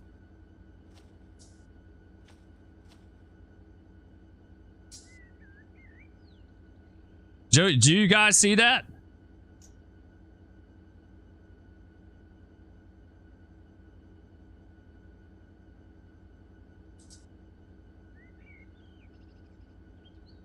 Dude, I was just walking a train and it hit me in the nose. I couldn't see it, but you could definitely smell it. Yeah, that's wow. That's like when I worked. We used to go through this place in Atlanta called, what was that place called? Stratford or wherever. There'd be people like sitting around like shooting up heroin and stuff like all around the tracks, which back then, like that was kind of rare to see. It wasn't as in your face as it is now, right? Like now you could walk down a main street and see people doing that, but back then it was kind of hidden. What you just did is loading or unloading the cars, and now they go back to the rest of the train, right? Yes. Okay. So I picked up the outbound cars. They're empty. So we're taking loads in there to drop off at this industry. These two are loads, right? We picked up the empties, and we're going to take these loads and set them in there real fast as soon as I get this all taken. All right, let's take him ahead just a little bit.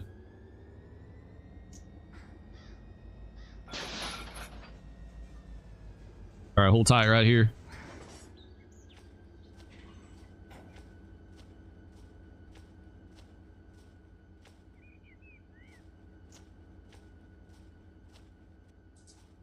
Go ahead and get these guys laced real fast.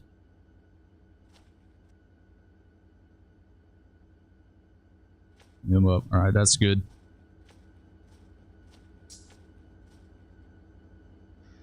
Have you ever run any LA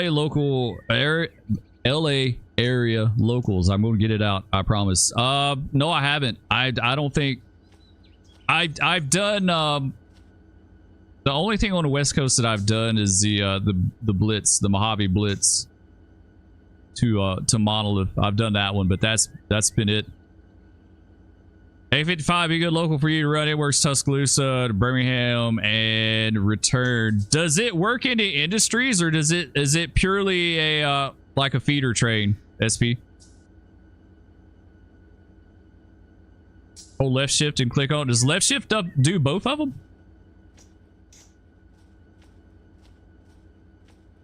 Oh, we'll test that out now.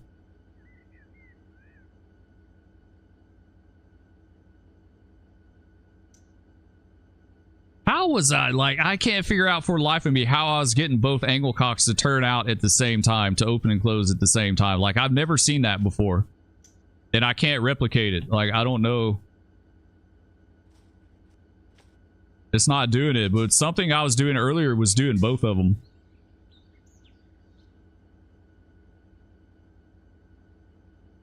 So Rusty, if either one of those function keys makes it do both of them at the same time, is that what you're saying?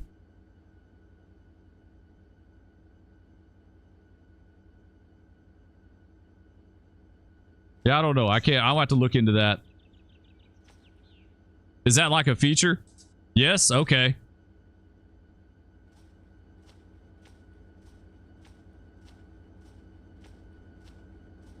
You usually put your empty pickups on the head end. That's what we always did. We just picked up behind the head end.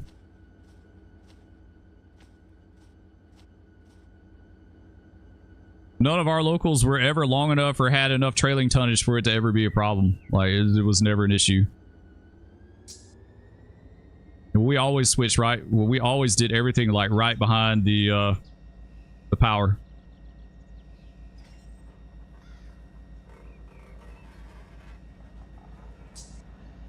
It used to work Industries, but now you think it's just a turn. So basically, I just take the cars to Tuscaloosa, set them out, and then come back.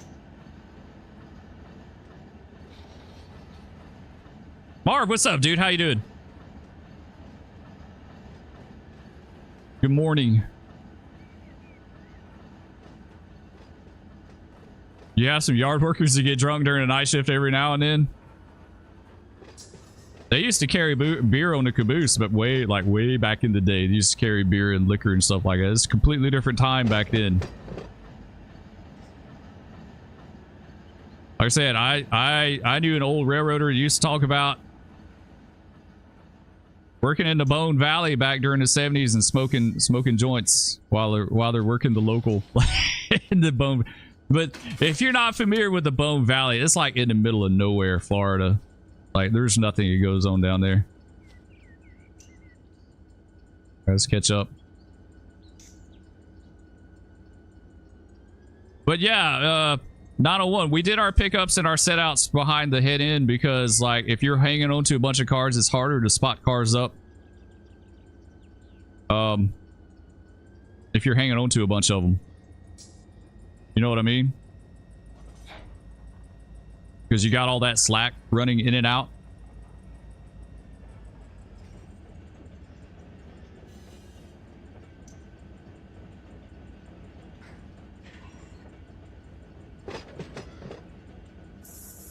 That's all good. How you doing? We're doing good, Marv. Actually doing real good. I was just saying my kids finally all got back in school, so that's kind of nice. It's been a really disruptive week last week because they're all homesick. Had to see about them. Third Chunky, what's up, dude? It's about time I catch stream. Guess it just takes having a snow day. Well, it's good to have you in here, dude. Hope you're having a good day.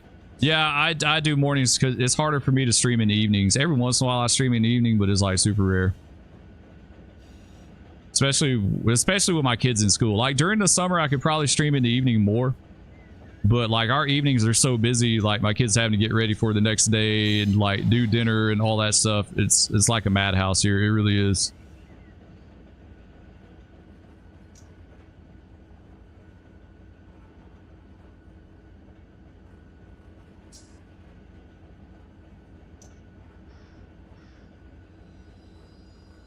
All right, just a little bit further, we'll spot these guys up. A little bit of a grade down in here.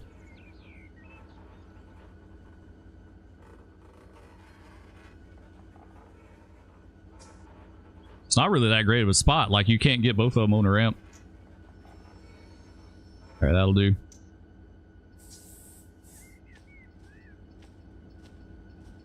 Could kind of get them on the ramp a little bit, but not much. Like, we got that one, but the other one's just hanging off. Like, the way that's set up is really only good for one car.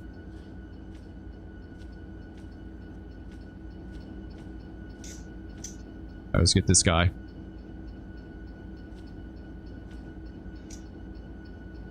Question is, do we want to be an a-hole and get the handbrake and then bust the air? Because the guys behind us would love that. Go ahead and do it. We'll get one handbrake. If you tie the handbrake on and then bust the air, it makes it super, super tight. It makes it really, really tight to knock off. Especially ones that don't have the quick release. Actually gotta take just a hair, just a little slack. But I don't want to bump it too much. There we go. That's good. Pull pin. Go catch up.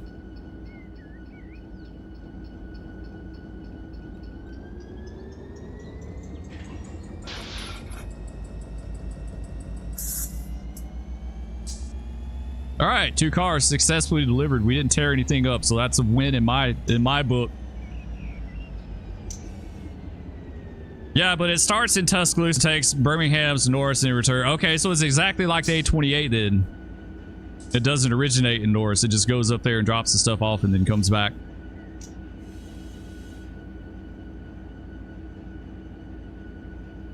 Yes, it's left shift. Hold left shift and then click the angle cocks in top left. It will say, okay, I need to check that out again. I've never noticed that before. It has the ABS stuff too.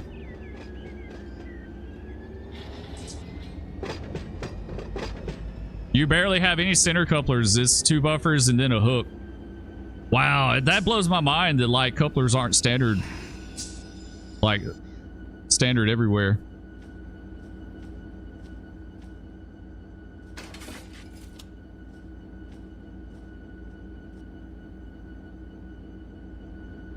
Man, it's like my mouse sensitivity is turned down or something. It's like, I wonder if I did something. Bump the DPI down or something, because it just doesn't seem right. Only some switchers have center coupler device which can connect to any hook on the wagons and can open and close remotely controlled. Oh, that's cool.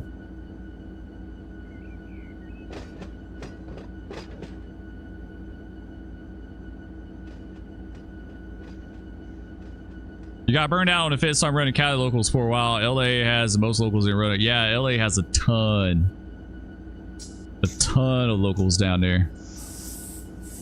I just wish we had better local power for down there. Like I said, I'd like to see some GP39s and stuff like that.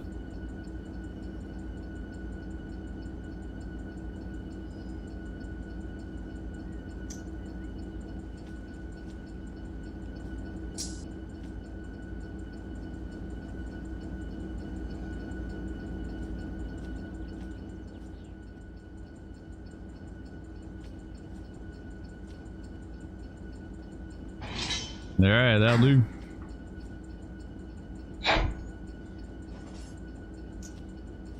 Hold tight before I turn that air in real quick. Make sure I got everything good.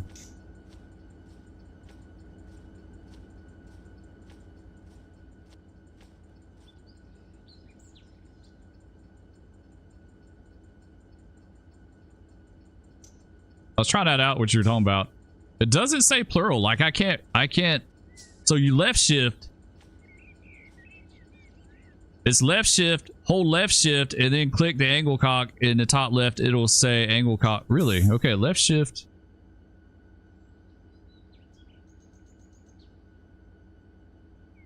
Yeah, I'm holding left shift. I'm probably just not understanding that correctly.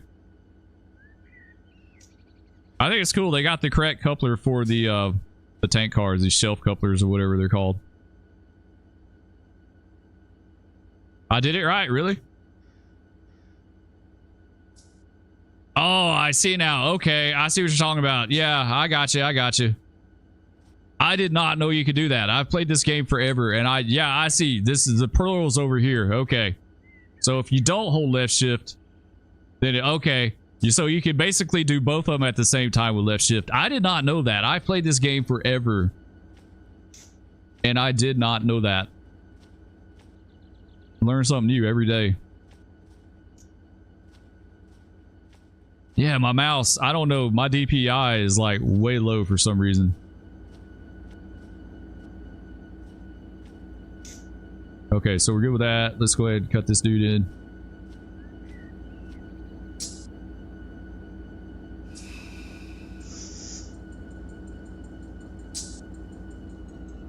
Pump the air up a little bit here.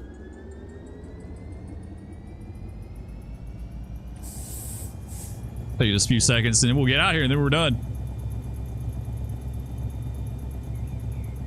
That worked, they both work. That's really cool. It works for handbrakes too. Yeah, I did not know that. I did not know that. You're a GP40 guy when it comes low. Yeah, GP40s would be cool on local. I'd love to see them take the GP42 pack in game and like backdate it. You know, backdate it to a GP40. And then do like a whole bunch of predecessor railroads for it. I think that would be really cool. There's tons and tons of predecessors you could do. Oh, that one's partial. Like, see, I must be holding left shift, like, and not even thinking about it when I do this. That's the only thing I can think of. I'm like inadvertently holding it and not even thinking. Like I played Armor Reforger all weekend, and so you left shift to sprint, and I'm probably just hitting it and not even like it's just second nature. I like left shifting everything in game.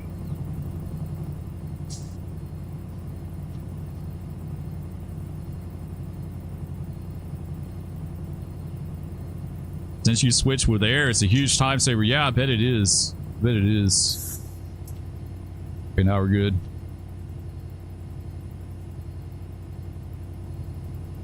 Sweet. Go back to the head end.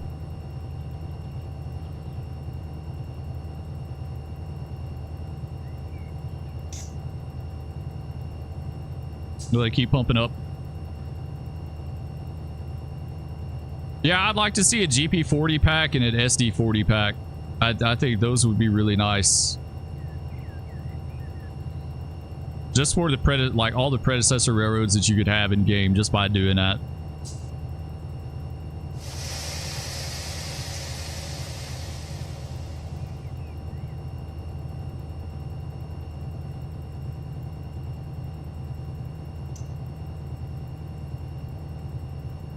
All right, we're good. We'll blast off in a second.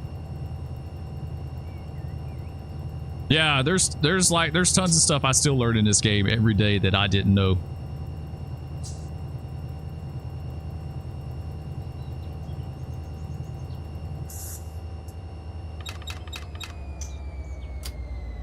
All right, let's go, guys.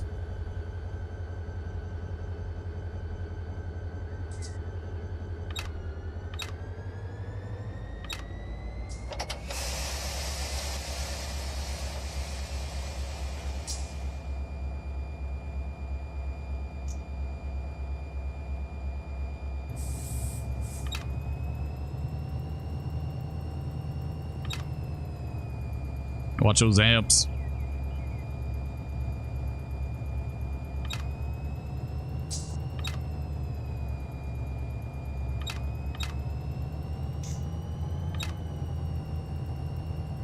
There we go. Now we're good.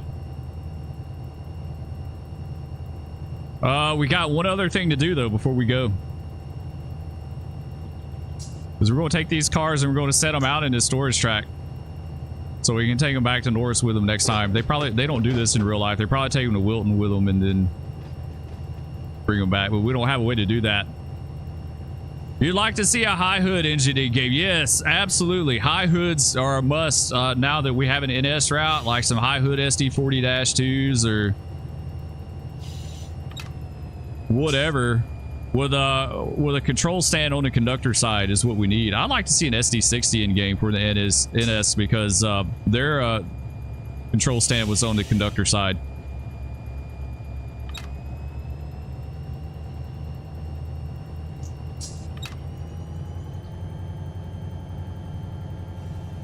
Yeah, Justin's all about that. Anyway, it's good to see you in the stream, dude. Hope you're having a good day.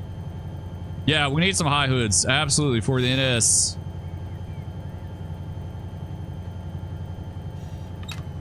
We're gonna run up here to this storage track and set those two cars off, and then we'll pick them up the next time we come north and take them to the yard.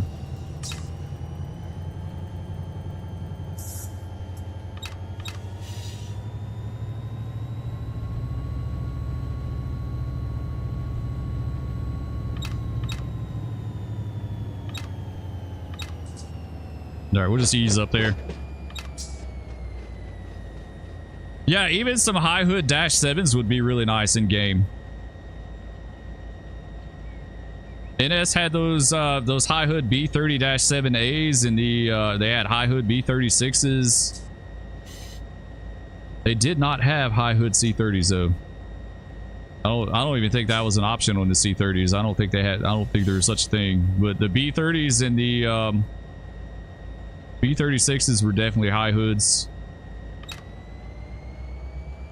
They had a bunch of high hood Jeep or U23Bs back in the day.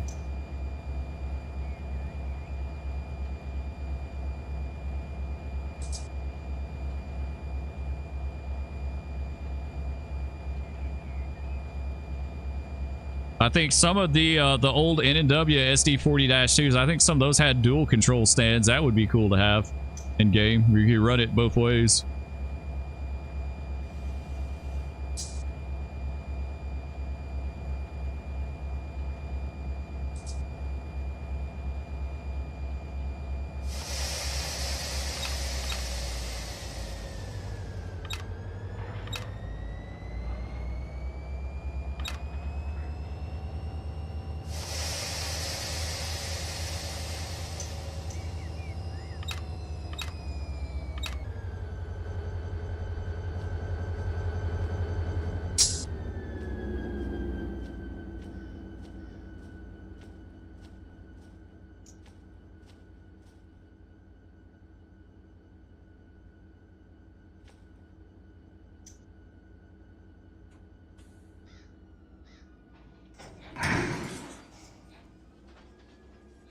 All right, take him ahead.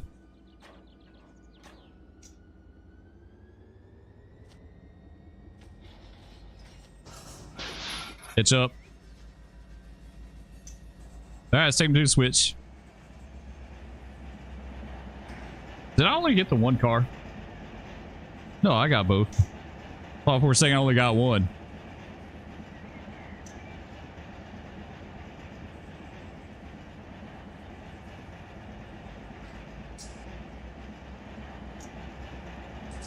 You want to go play your football game? Have a safe day. All right, Albano. Appreciate it.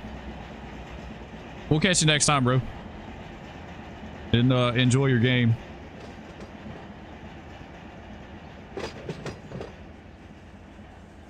There's a steep grade right here. Yeah, it's pretty. Yeah, it's like 2%. 2% grade right here. That is like, that is not quite legit. I don't think there's any 2% grades on the entire 3B.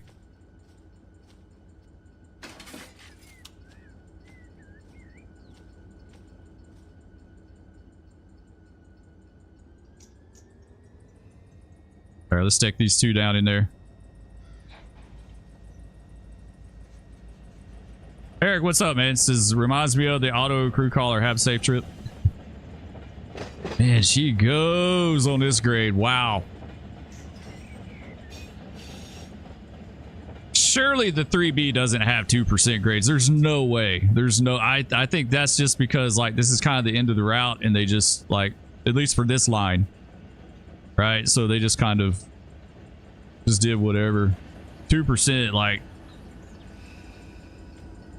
That is pretty dang extreme.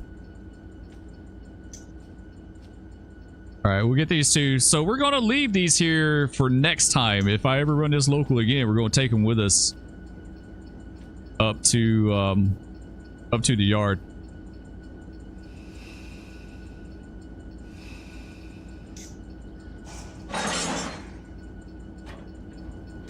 All right, take them ahead.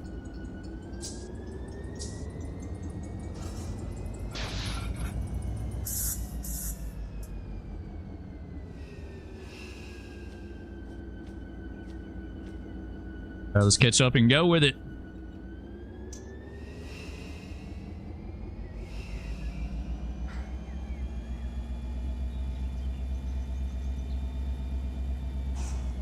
It's good local though. It's very chill local. It's not like a whole lot of work. It's a nice little run, nice little mainline run, nothing too crazy.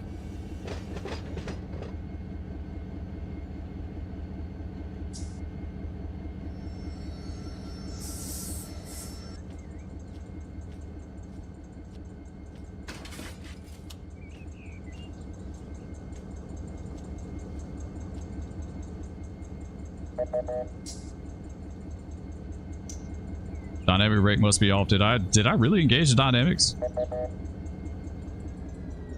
Oh, I still had it. Okay. Still had a little power there.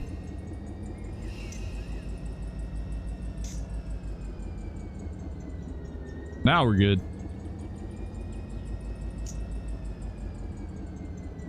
All right, we'll go down here, grab our train, take it to the line, and it'll delete off. Then we'll be good to go.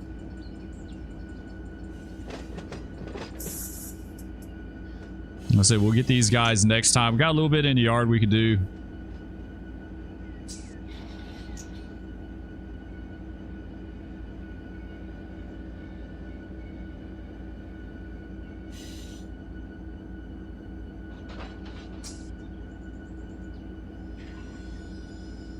Yeah, that 2% right there is legit. Like, that is super legit. It'll flat out get you if you're not aware of it. I kept wondering, I'd come down here to that 30-mile-an-hour turnout and just be flying. Like, it have air and dynamics and everything. And I kept trying to figure out, like, why is it so hard to keep this train under control coming down to 3B into the AGS? And now, like, now I know.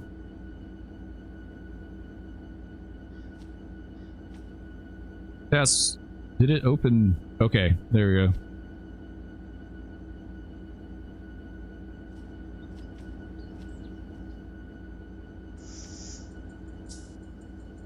All right, we should be about good here.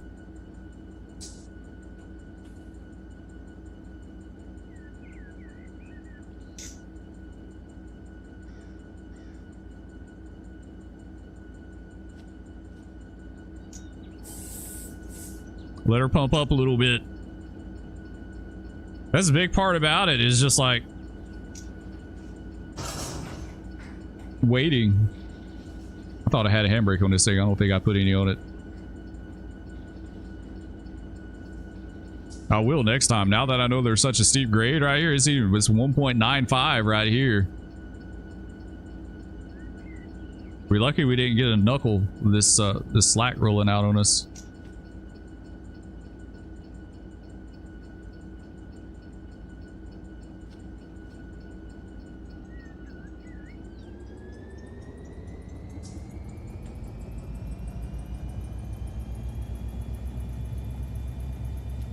See if we can pump it up just a little quicker.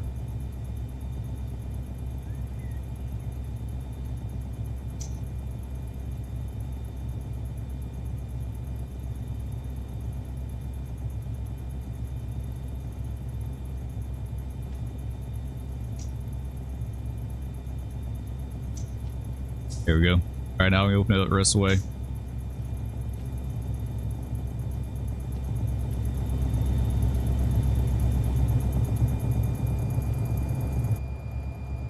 All right, we good.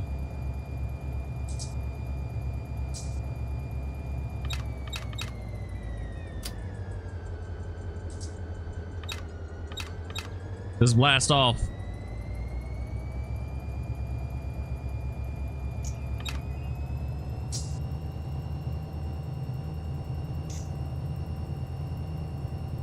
Luckily, we don't have any tonnage. If we were a tonnage train, there's no way we'd be able to get started right here.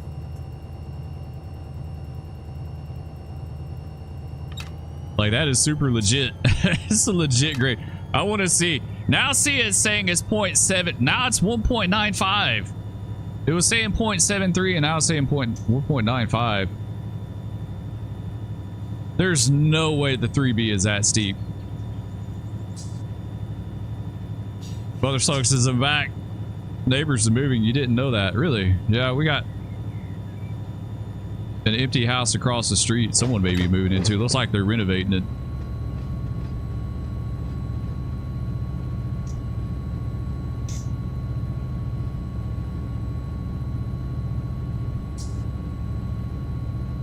We should have AI'd this thing.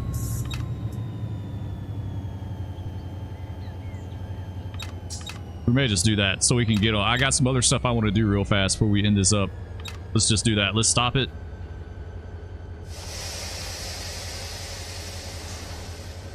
And let's AI it. Let her get stopped. Jeff, what's up, dude? Says, what's happening? Finally caught you live. Yeah, man. How you doing? We're back. We're back live. Oh, stop. Stop.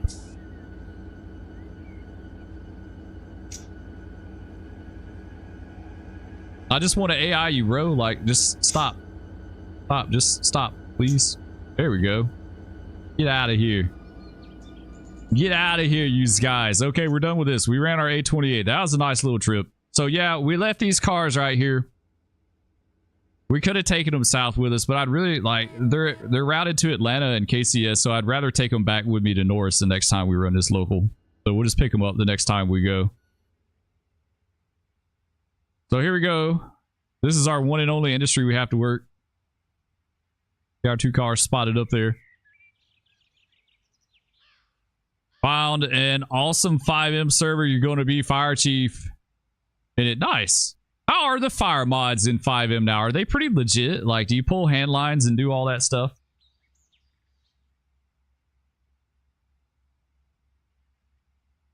Okay, so now...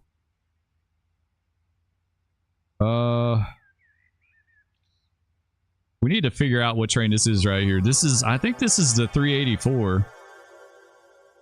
Yeah, it is. This is 384. How much time we got left? We got a little time. Let's take them. We'll try to take them in the yard, maybe. We'll see.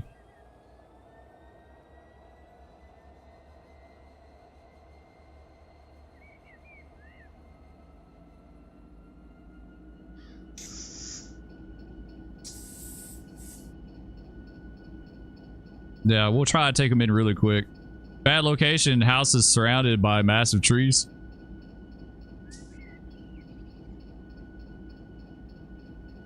This is going to be on a grade, so I want to get some air before we get out of here. Make sure this is working right. Yeah, okay. It is 5,000 tons, 1.8 HPT, 4,500 feet. Not a bad train, honestly. Like, not bad at all. It has been tagged. I've already tagged this thing too, right? I think so. I think I went through and re-tagged that. I hope I did. Knock those handbrakes off. Okay, so we could take this thing in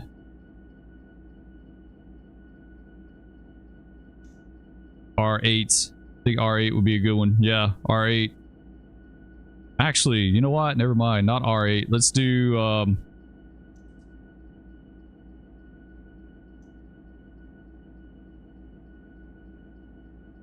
we can't do it now. We got light.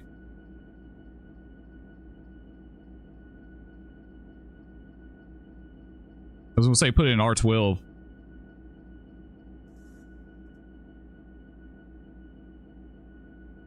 I think R12 would be better. That way we're not using up such a long track.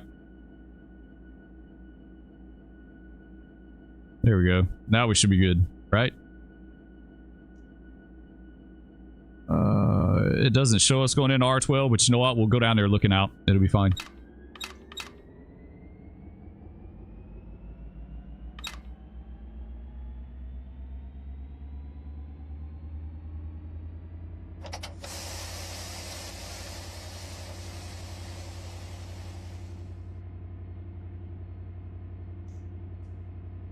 There we go. Now we're good. All right, we rolling. This is typical. Give the local crew to yard trains. Unfortunately, they went back to Wilton, but we'll say we're a yard job. I sent you an invite on Discord if you would like. I gotta get, like, I will have to get GTA sorted back out. I haven't, like, I gotta update it and see if I can even get it to do anything. I haven't been in that game in like 2 or 3 years, dude. Squinky says, I'm out. Have a good one, dude. Work beckons. All right, Squinkies. I hope you have a good rest of your day, bro. Catch you next time. Snow is coming tomorrow night. Not looking. It was almost 90 degrees here yesterday. It's gonna be a high of 45 today.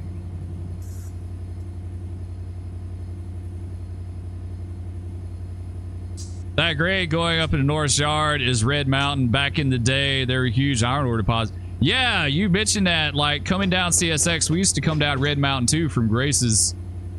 And there's a mine over, like, there's a big hill. Like, we came down the side of a mountain. There's a big kudzu covered hill, and you can see foundations of an old mine over there. And we called that spot Spalding Mine. And so that's where we would, we'd call the yard master and let him know that we were on our way. And so if he could tell you come on to Boyles, and if he didn't say anything, you'd have to stop at Green Springs Road and wait. Let me know on Discord. I'm Nodos. Yeah, I want to get it now. 5M, all you got to do, like, the only thing you got to download is just 5M itself, right? Like, you don't have to get any other mods or any of the other, like, LSPDF, like, none of that stuff. It's just 5M, right? And that takes care of everything.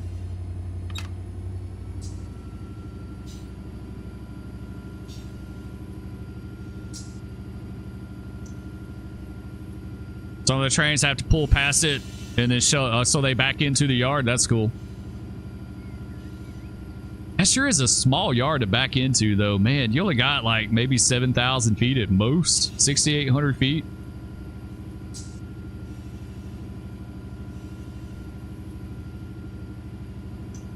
It's not a very big yard. So why are we not routed into... It doesn't show us routed into R12. I think we are. I think we'll just go down there and look out the switch indicators, but if we hurry up and get up here, Spur's about to have to go in a little bit.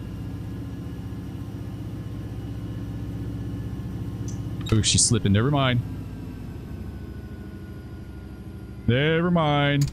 It just seemed like it was wanting to slip or something. It's not the size that counts, it's how it's used, how you maximize your yard trackage, right? True story.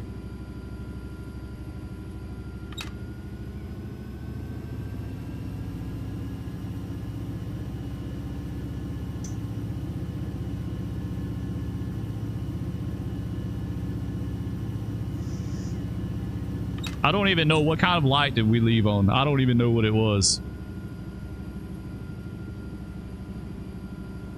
It was an approach, right? Didn't we have an approach? Yes, the mods when download, when you fly in server, it is whitelisted server, so there's an application to their Discord to do, but it's just a few questions. Okay. That's the reason why I don't play LSPDFR anymore. It's just such a headache, man. It's all the mods and stuff that, like, I love LSPDFR. I enjoyed it, but it's like if you take any break from that game, like you step away from that game for a month and you come back, all your mods are broke. Like you got to update everything and change everything. It just sucks. So you got small hands. Oh no. All right, let's keep easing up here. Gotta look out.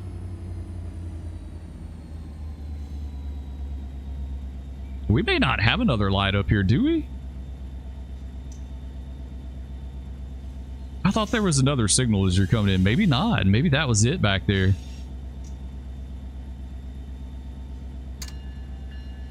I think so. I guess that was it. That was our... So we had a restricting in. Okay.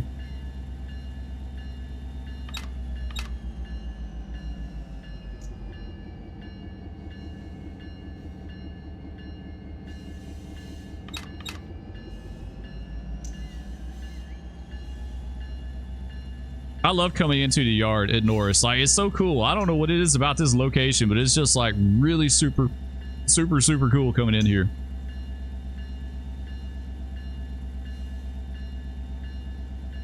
This end of the yard. The other end of the yard, not so much. The other end isn't that great, but...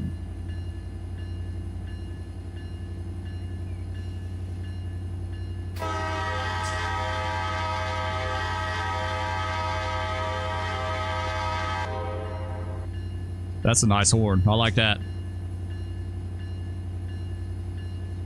All the umps had the over-under bypass.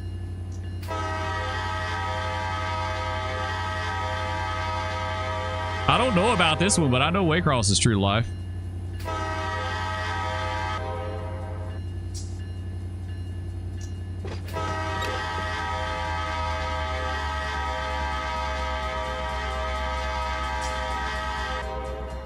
All right, what do we got? What do we got? What do we got? Straight ahead. I don't know about that next one there. I see one. I don't know what's what. I think this switches against us.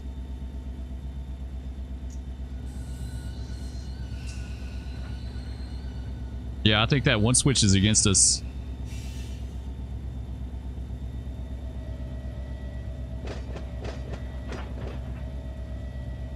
It's hard to say.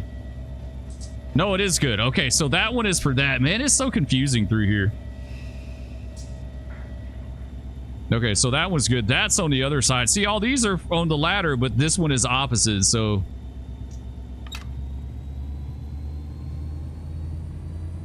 I don't... It looks like we're lined into R14.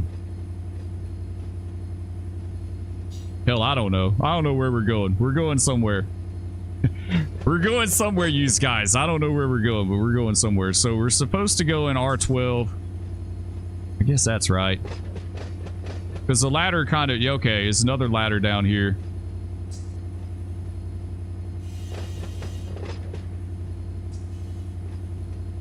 Yeah, I don't want to do that. I don't want to do that. Let's do... Now we're good. Okay. So that's taking us down R12. I think 14 is like a thoroughfare or something, right? 13's got... Okay. 13's got something on it. 14 is open, and 12 is the one we're going in. All right. So to go in 12, it has to be normal and not reverse. All right, let's get this. We don't need all this sand here. The shift Z to see previous light.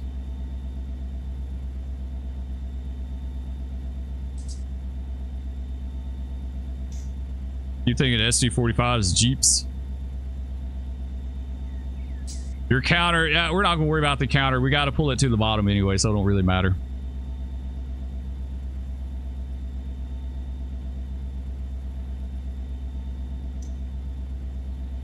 So at least we got a few trains in the yard. I got another one or two that I built that I need to get up here, and that'll have everything tagged the way I want it to kind of start running the railroad right.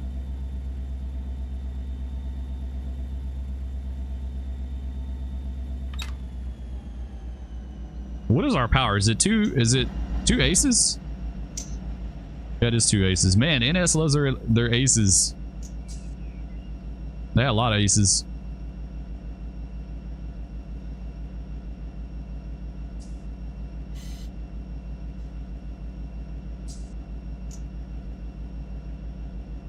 Never saw it 11 SD42s. They're just great. Yeah, they were. They were very, very dependable.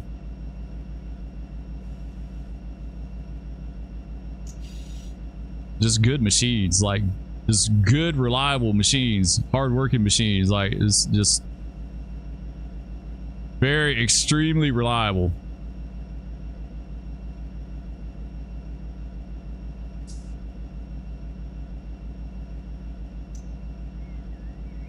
Let's kill that. We don't need all that. All right, so we got the 384. It's yarded too, so we got a few trains to hump. We can get back into the bowl pretty soon.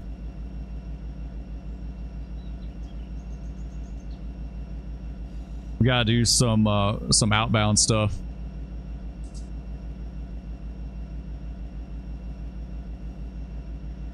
It's great for hump power.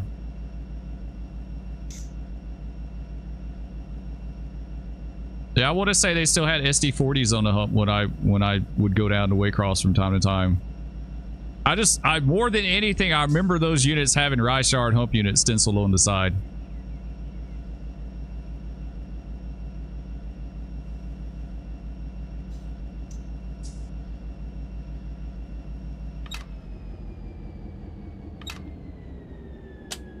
Your light on dim.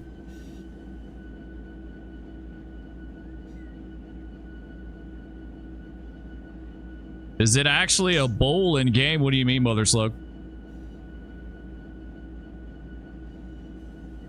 You talk about like the grade of the bowl, like how it kind of goes up a little bit. Like no, not on this. It's all of it is 0.10 up. The game has a way that it automatically stops the cars in the bowl somehow. Like you don't have to use track skates or terrain or anything. They just stop where they're supposed to stop.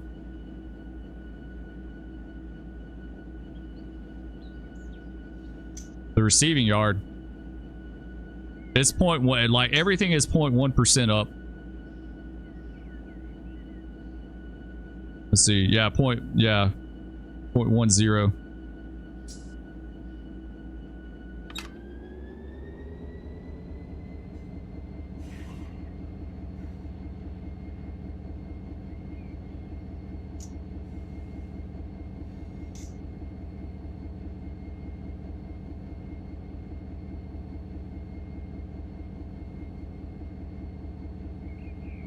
All right, guys, it's almost that time. We'll yard this thing, and then we're gonna call it.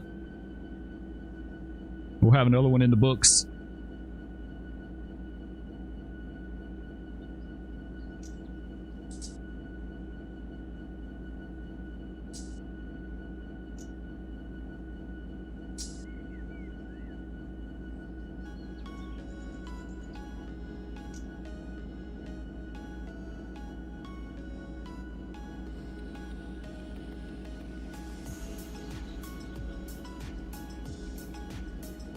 Local yard bowl here, the human eye can't tell it's that smooth.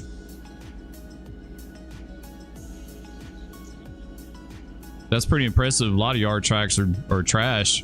Boyle's was, the receiving yard was horrible.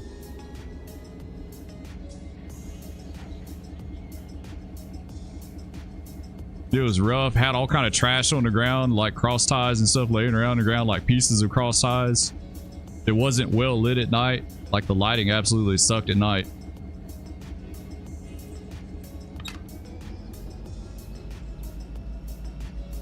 Marv USA, see you later, bro. I hope you have a good rest of your day. Yeah, we're fixing to call it here. Nick from Vegas. Yeah, we're fixing to call it. Get this guy up here, tie him down. I think it's been a good day's work on the railroad. We did local. We yarded a train. We didn't tear anything up. That's always a plus.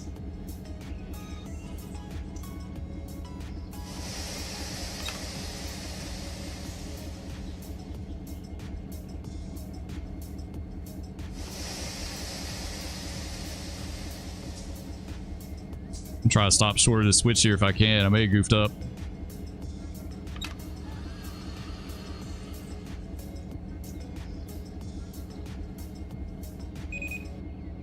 Sweet. I think we did it. Go ahead, draw them down some more.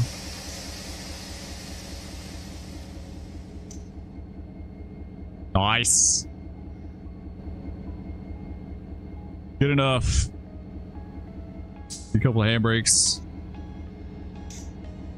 I don't know what they require in the yard. I'll need to look that up. I'm just going to go for 2.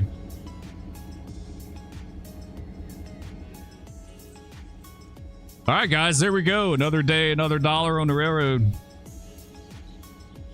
Let's get this bad boy saved before I lose it.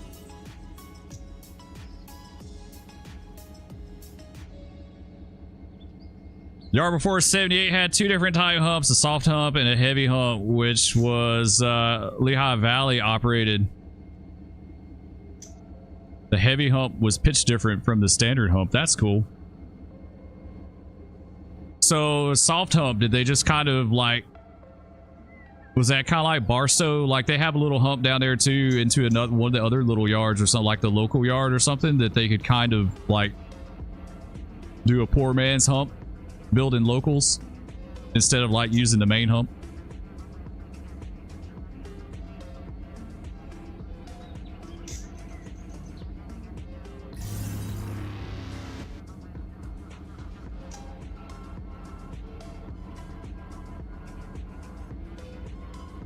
All right, what else we got? I think that's it, guys. Cool. Control F8. There we go. I just want to check this train real fast, make sure I tagged this thing right. Cincinnati. Yeah, I did. These Cincinnati's in there tell me. Cincinnati, Elkhart's, Allentowns, Cincinnati's. I don't know where the bulk of the auto racks on the NS system go. I go CSX, there's a ton that went to Louisville and Cincinnati. Going up to Detroit that way.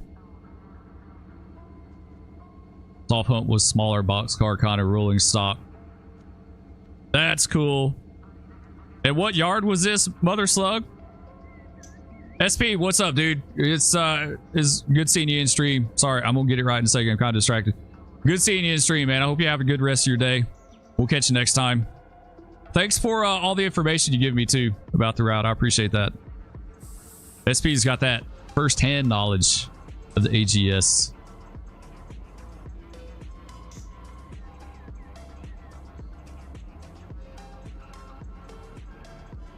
Allentown. Okay, Allentown. That's cool. Yeah, we got Allentowns in this train. Did you know Mike Bednar? Was he there when you worked in the 70s? I love watching his videos. He's got some good stuff. It's cool that he documented all that back during the 60s and 70s. Like, it's rare. It's hard to come by. It's hard to come by that kind of information, that kind of documentation. A lot of people couldn't afford cameras, like video cameras and stuff like that back then. Mike Bednar, look him up on YouTube, Mother Slug. He filmed a whole bunch of like Super 8 video from Allentown and like a lot of stuff on the Lehigh Valley, a lot of stuff in that area, period. New Jersey, Pennsylvania. Remember Larry Fats.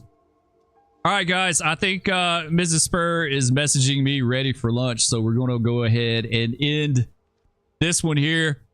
I hope y'all have a great rest of your day. Be safe out there. Be sure to hit that like for me, and we'll catch you tomorrow. Peace.